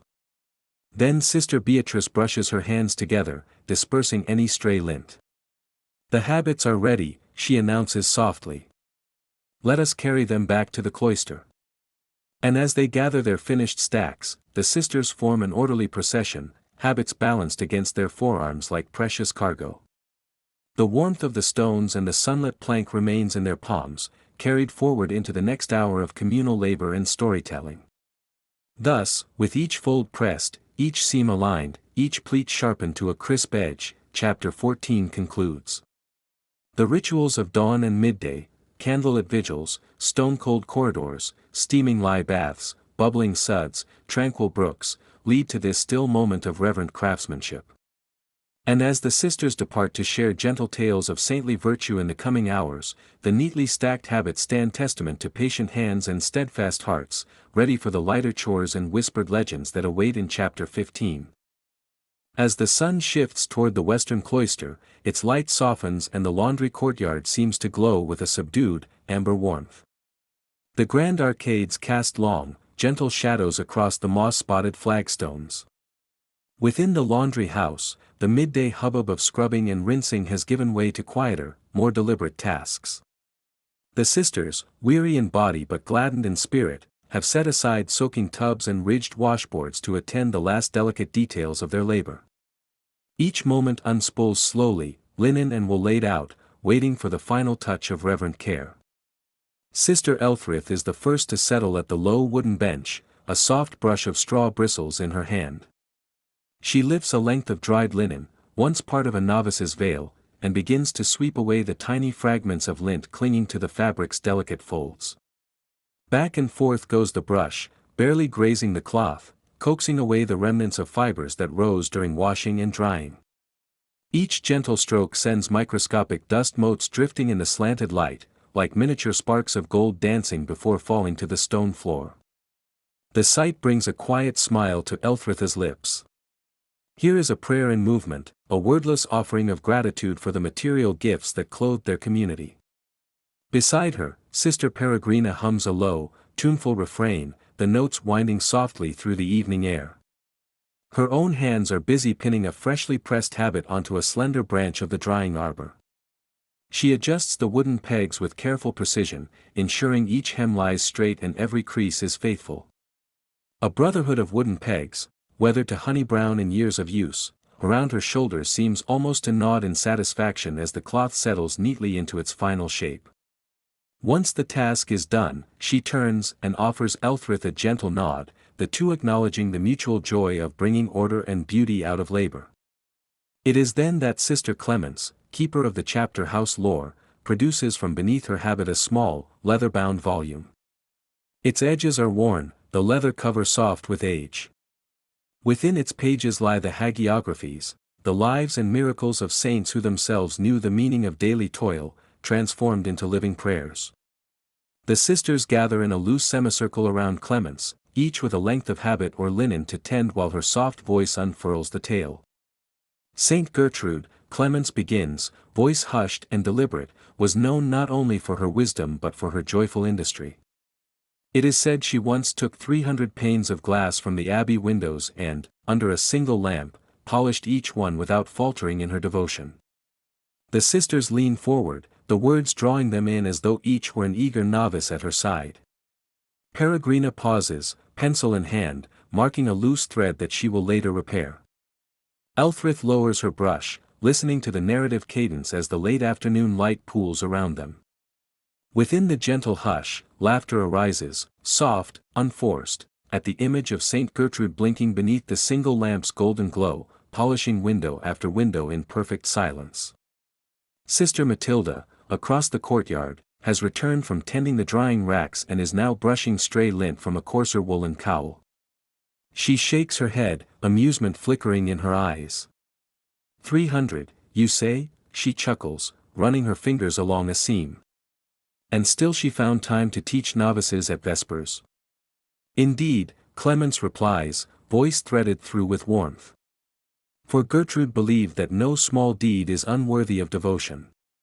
Whether polishing glass or tending the sick, each service is an offering. As the story unwinds, other voices join in, soft interjections like petals drifting on a gentle breeze. Ah, yes, and the time, I recall Saint Benedict, do you remember how, the tapestry of tales grows rich with recollections. Light laughter ripples across the courtyard, rising in gentle waves. The bristle of brushes, the faint rustle of fabric, and the turning of page edges form a muted symphony. Moments later, Clemence turns a page and begins another story, this one of Sister Scholastica, Saint Benedict's own sister, who is said to have heard her brother's voice speaking through the stone walls of the abbey church, even as they were apart.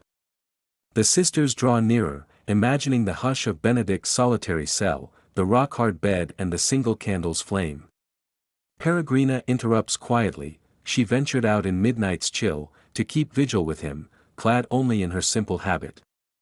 Soft gasps and nods of awe follow, the tapestry of communal memory weaving more tightly around them. All the while, the afternoon unspools toward evening. The bell of Vespers echoes in the distance, calling those in chapel to prepare their hearts and voices for song. Yet here in the laundry courtyard, the sisters linger, brushing, pinning, mending, and listening, each action a devotion in miniature. Sister Hildegard pauses her brushing, lifting a light veil to the dying sun. The cloth glows faintly, as though it were spun from moonlight itself. She closes her eyes, offering a silent blessing for the hands that washed it, the sun that dried it, and the earth that clothed them all. When Clemens closes the leather tome with a soft sigh, the sense of shared reverence hangs in the cooling air.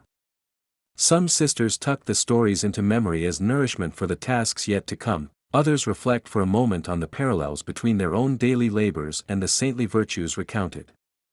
Elfrith gathers her brush, sets the lint in a small heap, and carries it to the threshold, where a servant will gather it for the hearth fire. Peregrina straightens, brushes a speck of dust from her tunic, and turns her gaze skyward, noting the first faint stars pricking through the deepening blue. A hush settles, broken only by the creak of wooden pegs and the distant swirl of chanting.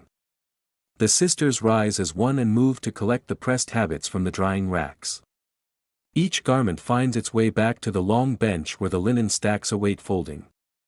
There, in the cool dusk, the final rituals of the day's laundry draw near.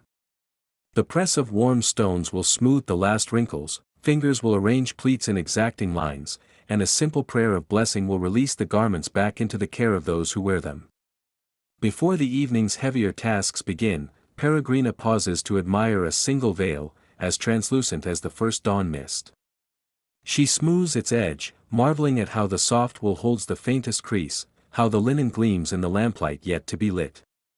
In that moment of quiet wonder, the cycle of labor and prayer feels perfectly joined. The hands that clean and fold are the same that bless and uplift. Each habit is both garment and testament, a daily monument to humble service. Thus, with stories in their hearts and softened linens in their arms, the sisters prepare to carry their work into the shadows of evening. The shifting light of day completes its final journey, and the hour of vespers draws near. In the hush before the last rinses and the final hanging of garments, the community pauses, mindful of the sacred rhythm that binds linen, soul, and song. Chapter 15 closes softly on this moment of shared stillness, setting before them the gentle path toward evening prayers, final cleansings, and the rest that follows faithful labor. The late afternoon light has already softened into a gentle amber when Sister Ejiofor stands once more before the wash tubs, her hands poised above the wooden yoke that balances the final buckets of water. The long corridor leading from the refectory is quiet now, the echoes of shared bread and barley gruel fading into memory. All around her, the laundry house is suffused with the muted glow of the lowering sun, beams of light slip through tall, narrow windows, painting long, golden stripes on the stone floor. A hush blankets the cloister, and in that silence, the drip of filtered water takes on a meditative quality, as though each droplet were a whispered syllable of a psalm. Sister Eldrida steps forward, her habit sleeves rolled above delicate wrists, and lays two fresh, clear cistern buckets at Ejiofor's feet. The water within is colder than earlier, just above the chill of the night air settling in the walls, but its clarity reflects the sister's careful work. All the soapiness has been coaxed away, every trace of alkali banished through repeated rinsing. From the far corner, another postulant carries a shallow wooden vat filled with pockets of cool spring water, drawn from the underground channel beneath the cloister garden. Sister Ejiofor breathes in the faint, earthy scent of moss and stone that rises from it and allows herself the tiniest of smiles. Even this simple chore, at the end of a long day, holds its own quiet joy. With synchronized grace, the two elder sisters tilt the buckets toward the low-slung tubs, water spilling in soft crescendos, smoothing over the worn boards, pooling in gentle eddies.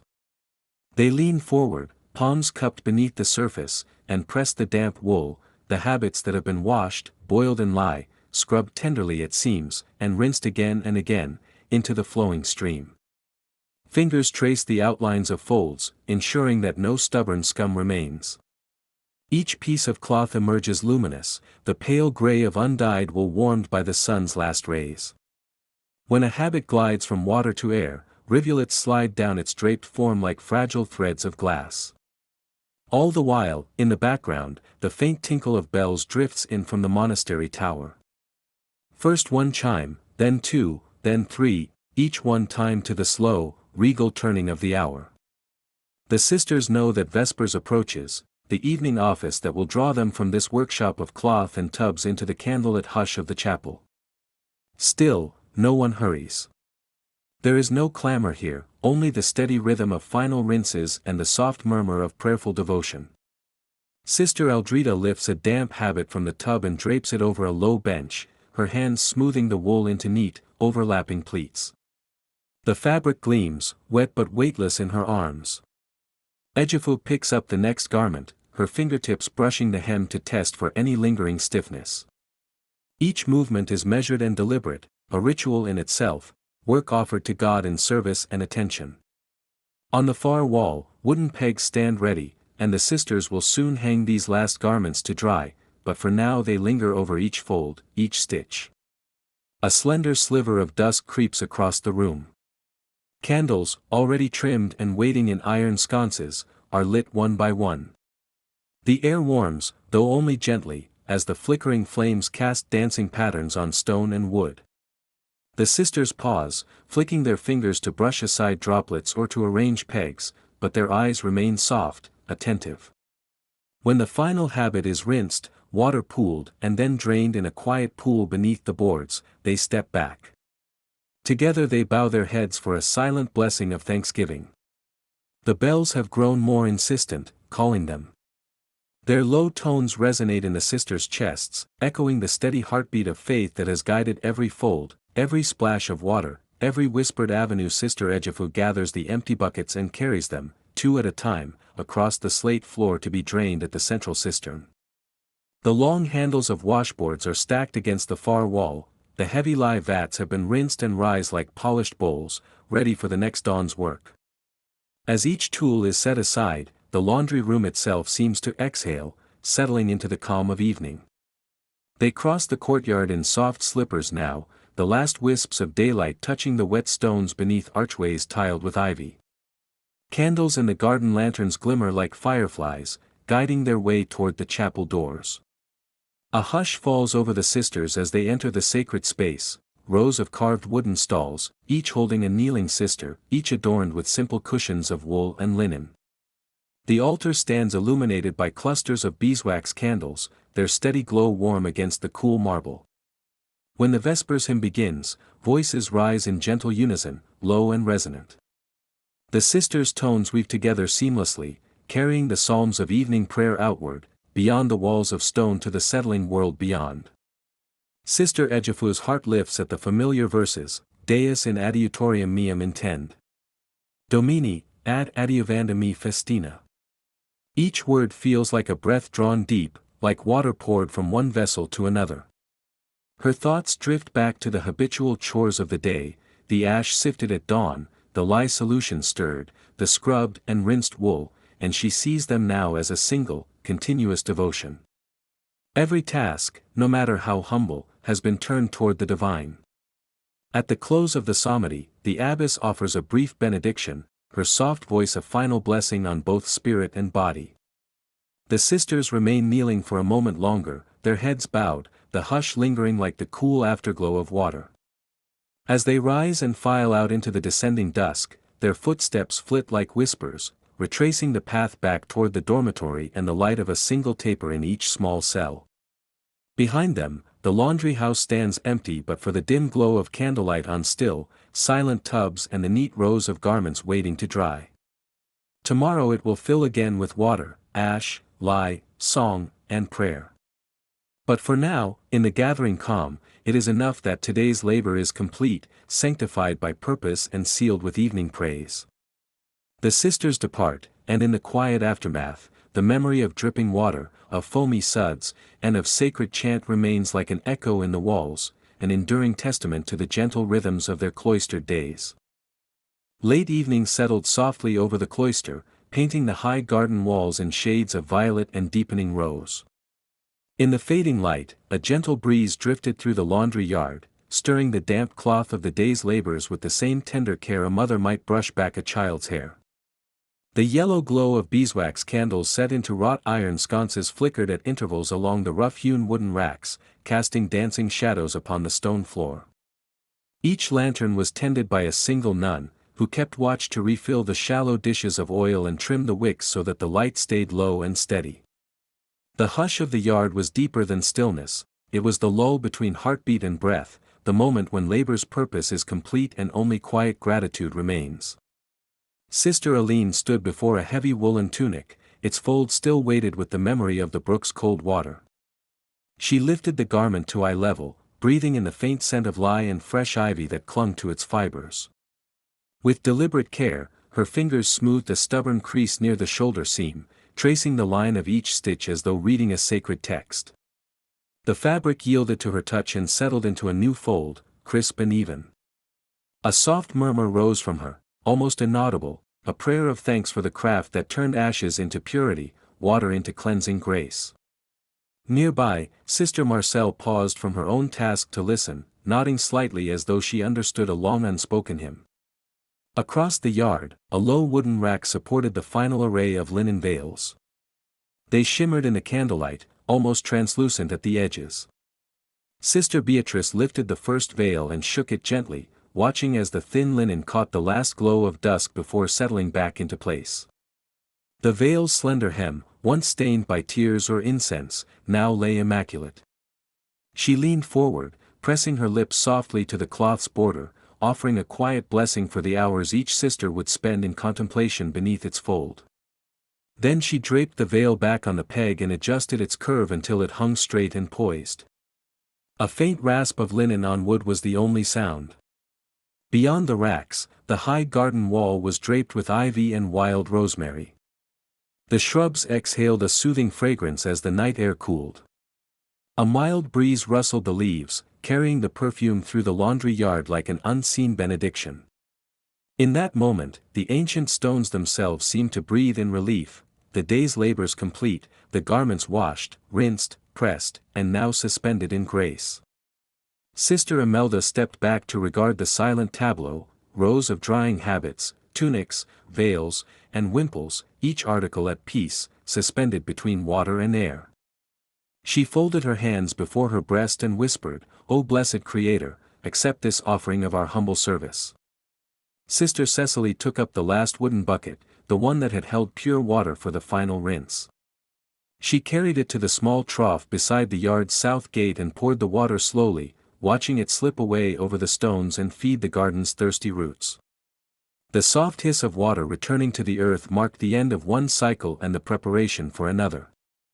As the stream dwindled to a trickle, the gardener's cat, a slender tabby that often crept among the flowers, emerged to lap at the damp stone.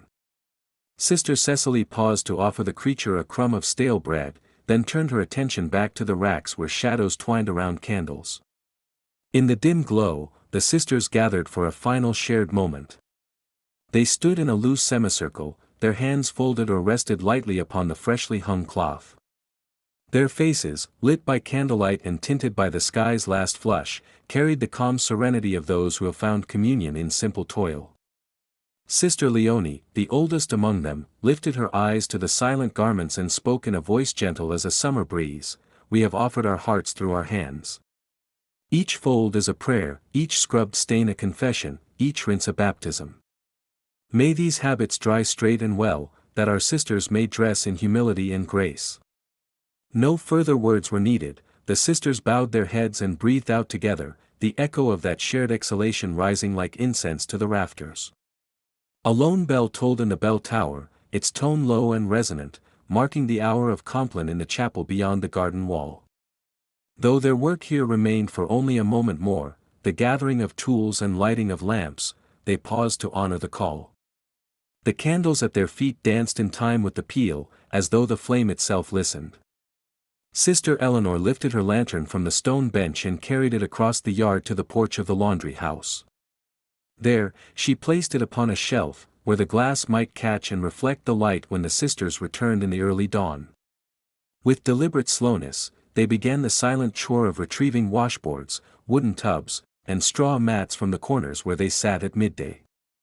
Sister Marcel stacked the washboards one by one, aligning their edges so that the worn grooves faced inward, hiding the scars of many seasons' work. Sister Aline lifted the last tub, turned it, and dripped out a few stubborn drops of water that clung to its side. She patched a small knot in the wood that had cracked during today's stirring of the lye solution, pressing it back into place until it joined the tub's surface as though never disturbed. At the doorway of the laundry room, a line of small brass hooks awaited. The sisters hung their bowls of ash, their wooden poles for stirring, the rough linen cloths they used to strain lye. Each tool found its place, and each place was kept by memory as much as by habit. The final candle was snuffed, and the high porch lay in pale moonlight. Only a single lantern remained, casting a quiet pool of amber at the entrance. It was an invitation as much as a guide, a silent promise that when dawn's first bells rang again, these tasks would resume, and the daily prayer of laundry would begin anew. But for now, the laundry yard was still. The racks of garments whispered against the night breeze. The sisters, their forms shadowed against the stone, offered a collective hush, a vow sealed in thread and water. Through the gate, the light of the chapel's stained glass windows glowed softly, beckoning them to vespers and then compline. The day's end was near, and with each breath they felt the weight of their devotion settle into quiet joy. Thus concluded the final chapter of this dawn-to-dusk ritual, the hanging of the last garments to dry, suspended between wet and dry, effort and ease, prayer and repose. In the hush that followed, each sister knew that tomorrow would bring the turning of the wheel once more. Ashes to lie. Water to wash. Cloth to fold. Yet here, in this moment, the gentle rocking of linen on the breeze was the sweetest sound of all, a meditation upon the faithful rhythms of cloistered life, a testament to service rendered, and a humble offering of cloth laid open to sky and light.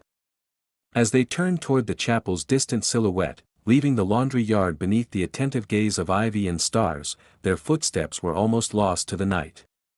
The last candle flickered once and stood still. And soon after, all was calm again, held in the silent testimony of clean cloth and caring hands, awaiting the next dawn. As the pale glow of the lunar lamp faded against the high, narrow windows, the sisters gathered their strength for one final devotional act in the laundry house. The day's chores, long and measured, had drawn to a close beneath the soft gathering dusk. Now, in the hush of evening, they would restore order to the room that had borne witness to countless prayers woven into each scrub and rinse. A single taper flickered at the threshold, its flame held by Sister Mechthild. The wavering light revealed long shadows cast by wooden tubs and leaning washboards along the walls. Sister Beatrice stepped forward first, her bare feet silent upon the cold, worn stones. With careful hands, she tipped the last bucket of murky water toward the small stone-lined drain set in the floor's center. The liquid pooled momentarily, a swirl of silt and slack ash, before spiraling down in a muted gurgle. The sisters paused, listening to the hymn of water disappearing into unseen channels, and offered a brief prayer of thanks for the day's cleansing. The buckets, their interiors marred by streaks of earth and residue, were carried in slow procession to the corner where a narrow wooden bench stood beneath an iron hook. Overhead, a rough-hewn beam bore a row of similar hooks, each supporting the tools of the laundry trade. Carefully, each sister washed her own vessel. Sister Adelgun filled a basin with a fresh catch of cistern water and dipped a rag into the cool liquid. She swirled it inside one bucket, coaxing away crusted sediment. The rag murmured over the wood, soft at first, then firm enough to scrub away stubborn stains, until the grain of the bucket gleamed in pale moonlight. One after another, the sisters repeated this rite: fill, swish, rinse, and set upright to drain. Soft footfalls carried them to the leaning washboards, their ridges once slick with lye foam now dry and chalky. Sister Ricarda lifted the first board, the hollow thump of aged pine echoing against the ceiling vaults. She placed it against the wall near the hearth, and with a stiff broom fashioned from bound twigs, she brushed between each groove. The broom whispered a crumbly song as particles of ash and wool fiber fell away, dissipating in motes at the edges of the candlelight. In turn, Sister Ermengarde followed with a damp cloth, smoothing the surface and banishing the final traces of grit. When the board looked as unsullied as the morning surface of a pond, it was hung on its peg, edge against the stone, ready for tomorrow's first office. Between the hooks and benches, the smaller implements waited: wooden paddles for beating linen, wicker baskets for ash gathering, and carved iron nails used to fasten wooden pegs.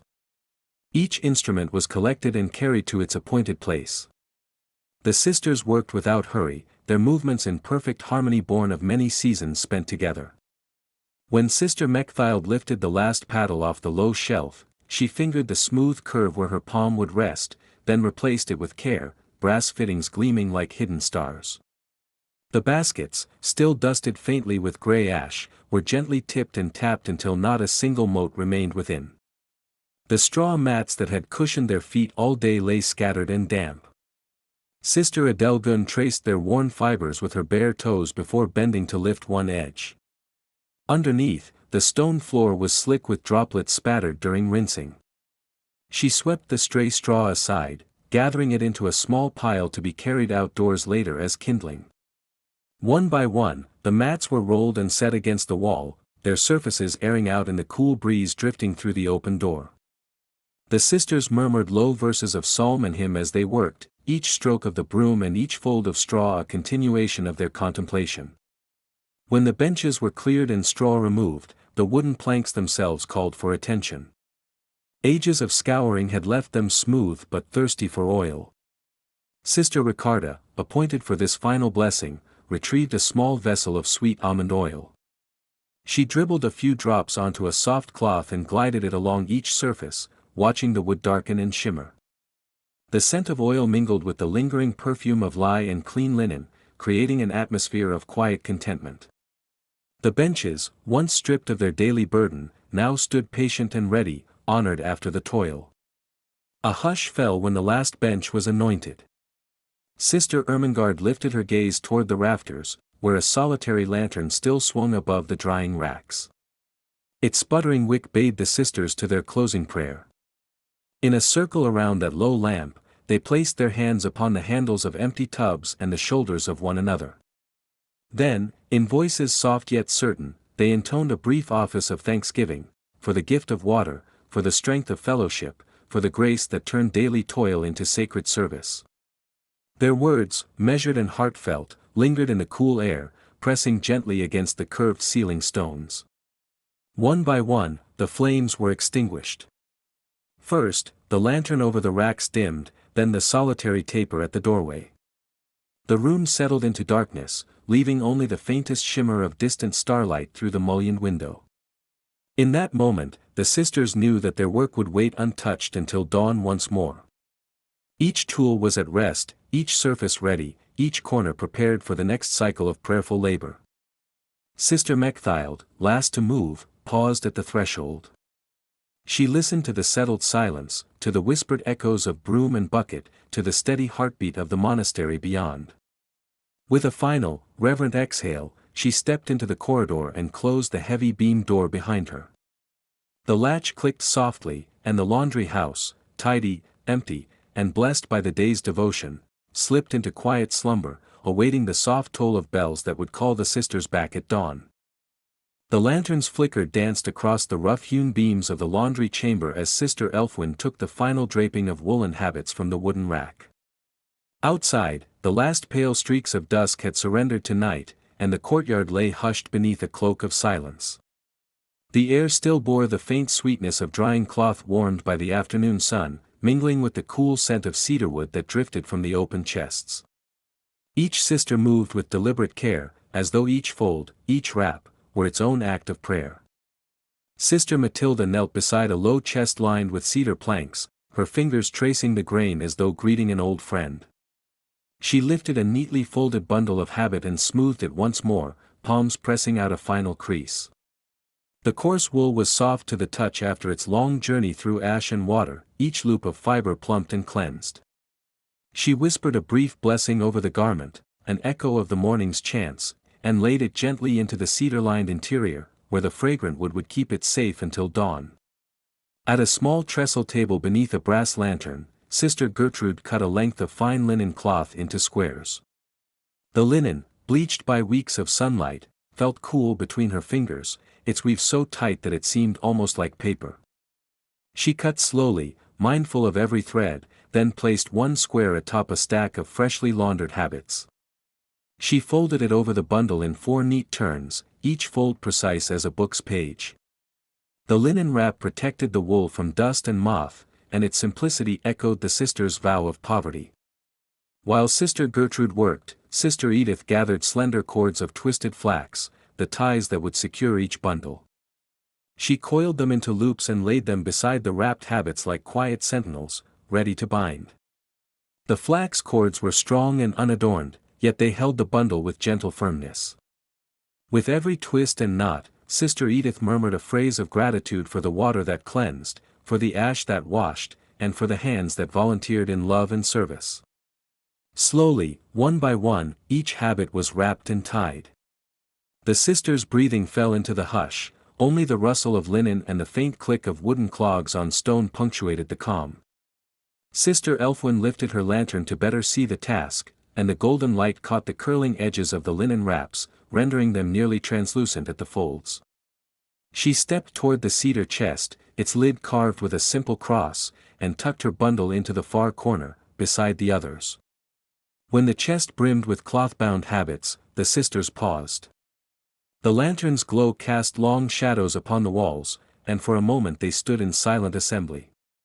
In that stillness, they felt together what each had felt all day, the satisfaction of labor offered as devotion, the beauty of menial tasks transmuted into worship. Sister Matilda closed her eyes and breathed in the mingled scents of cedar and wool, recalling the dawn when each habit had been a soggy tangle of mud and soot. Sister Gertrude lifted a small iron key from the sideboard. It was plain, wrought by the monastery smith, its bit shaped like the fleur-de-lis that adorned the abbey gate. In its cool solidity was the promise of safety, the quiet assurance that tomorrow's tasks might begin with garments unmarred by dust or rodent teeth. She slid the key into the lock's slender slot. The turning of the lock snapped like a half-remembered word, and the sisters exchanged a soft, shared breath. As the lid settled into place, Sister Edith placed a final handful of cedar shavings atop the bundles. The dry chips glimmered like pale snow beneath the lantern's sheen. Each flake would guard against moisture, against the slightest hint of moth or mildew, all through the night's damp chill. She laid her hands for a moment on the chest's curved top, offering a mute prayer of thanks for this simple defense, another unspoken act entwined with the sisters' daily devotion. The sisters stepped back as one. Their eyes met in the half-light, and with a single nod they sealed their work for the evening. The laundry chamber, now ordered and still, seemed to breathe deeply in the quiet aftermath. No stray garment lay askew, no puddle of water marred the flagstones. All was folded, wrapped, stowed. The small brass lantern, its wick low, cast one last amber glow before the flames flickered and died. In the darkness, Sister Elfwin replaced the iron key upon a nail beside the shuttered window. It hung there, modest and unadorned, awaiting the dawn when it would again swing open the cedar chest and release the fresh bundles for midday's ritual. She felt the cool metal slide through her fingers, and in that moment remembered the hush at the cistern's edge, the songs at the wash-tub, the soft laughter at the midday reprieve. Each memory was a thread in the tapestry of their life, each chore a stitch in the broader design of devotion. With lanterns extinguished and the laundry chamber yielded to night, the sisters paused outside the wooden door. Their footsteps fell in measured cadence as they crossed the flagstones and climbed the narrow stair toward the dormitory. The torches in the corridor glowed dimly, guiding them past the stations of the cross toward the chapel of Compline. In their hearts, the day's final task, wrapping and storing the habits, re-emerged as a quiet victory, devotion laid to rest until the new dawn. As they filed into the dim chapel for Compline, the memory of cedar and linen lingered in the air, an unspoken benediction upon their labors. The small iron key, the wrapped bundles, the locked chest, all stood sentinel in the laundry house until tomorrow's soft bells would summon them once more. And in that gentle promise lay the true rhythm of their life, woven through dawn and dusk, through water and ash, through work and prayer. The day's last light had faded, but within the sisters' steady hearts, a deeper illumination shone on, pure and unending.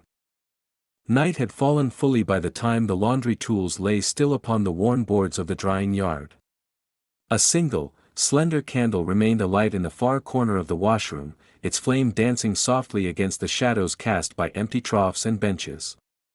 The sisters paused at the threshold, their hands folded in gentle repose, eyes cast downward in reverent quiet. One by one, they lifted the last bucket from its peg and set it beside the hearth, hearts mindful of the day's labor completed.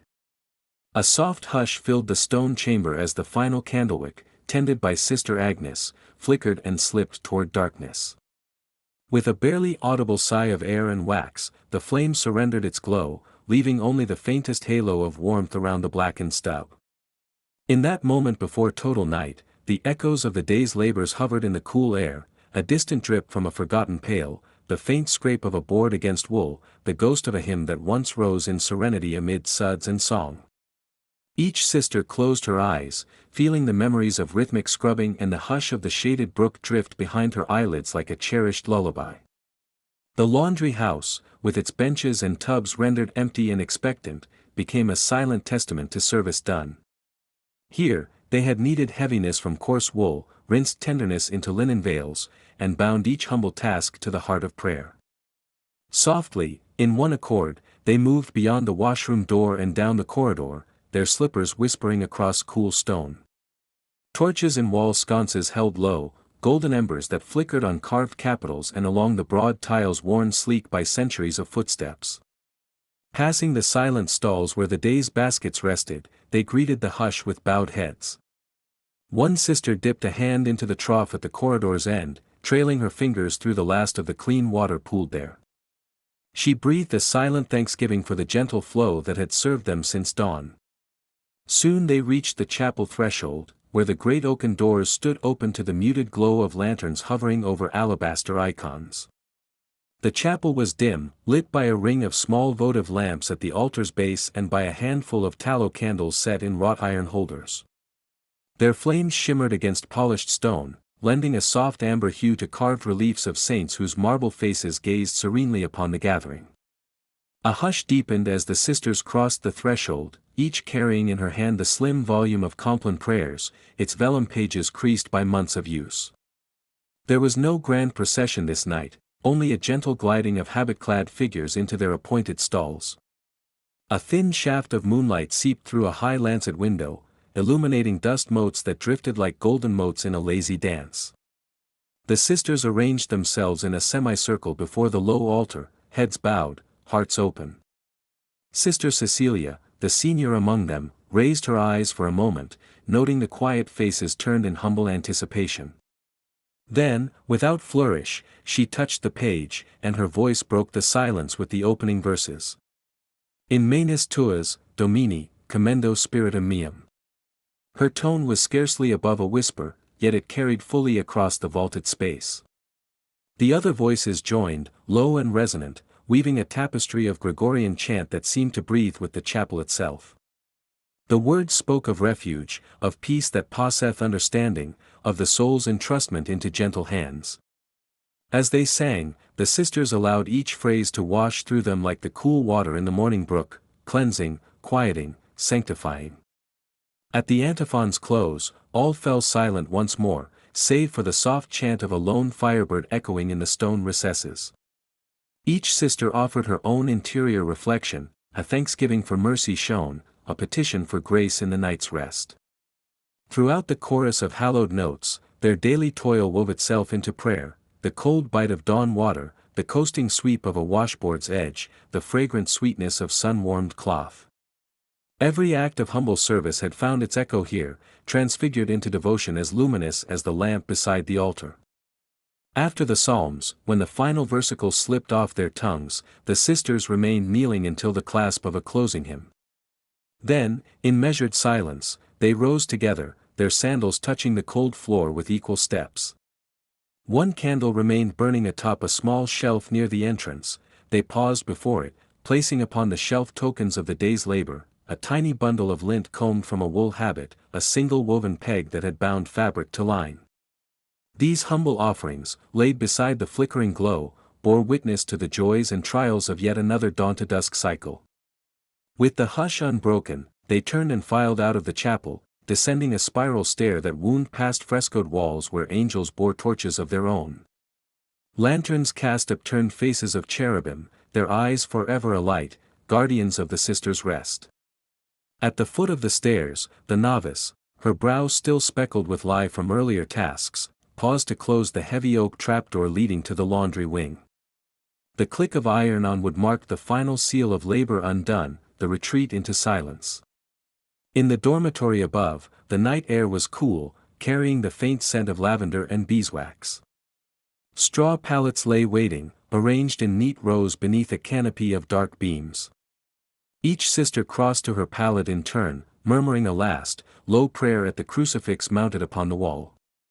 Some paused to smooth their habits, careful not to disturb the quiet folds, while others lifted tiers of linen veils to gaze momentarily at the vault of stars outside the narrow window. There was no hurry, for the vigil of slumber itself was sacred, a gift to be received in peace. Sister Marie, whose gentle hands had pressed the final crease into a dry habit only hours before, stretched once atop her pallet and drew the woolen blanket snug to her chin.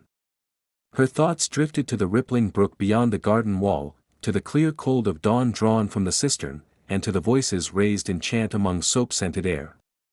In the stillness, those memories mingled with her own heartbeat, weaving a tapestry of labor transfigured into love. Before she closed her eyes, she offered a whispered benediction, that her work, no matter how humble, might ever be pleasing to the one who calls her to serve. One by one, the sisters settled into the hush of sleep. The lamps in the dormitory had long since dimmed, save for a single candle at the room's far end, its flame bent to one side as if nodding in lullaby. Outside, the monastery's stones exhaled the cool breath of night. Somewhere beyond the cloister, a solitary owl uttered its soft, winged note. Then, as if drawing a curtain across the world, silence reigned complete. In that deep, encompassing stillness, the day's rites of water and ash and cloth closed their circuit, from the pre-dawn drawing of buckets to the final blessing of Compline. The sisters had turned every movement into prayer, every scrape of wool upon wood into praise. And now, in the quiet of their rest, their souls rested in return, enfolded by the same peace they had woven into each humble chore. Noel was gone from their minds, for sleep had come, a gentle benediction upon bodies tired but spirits lifted, awaiting the soft tolling that would bring the bells once more.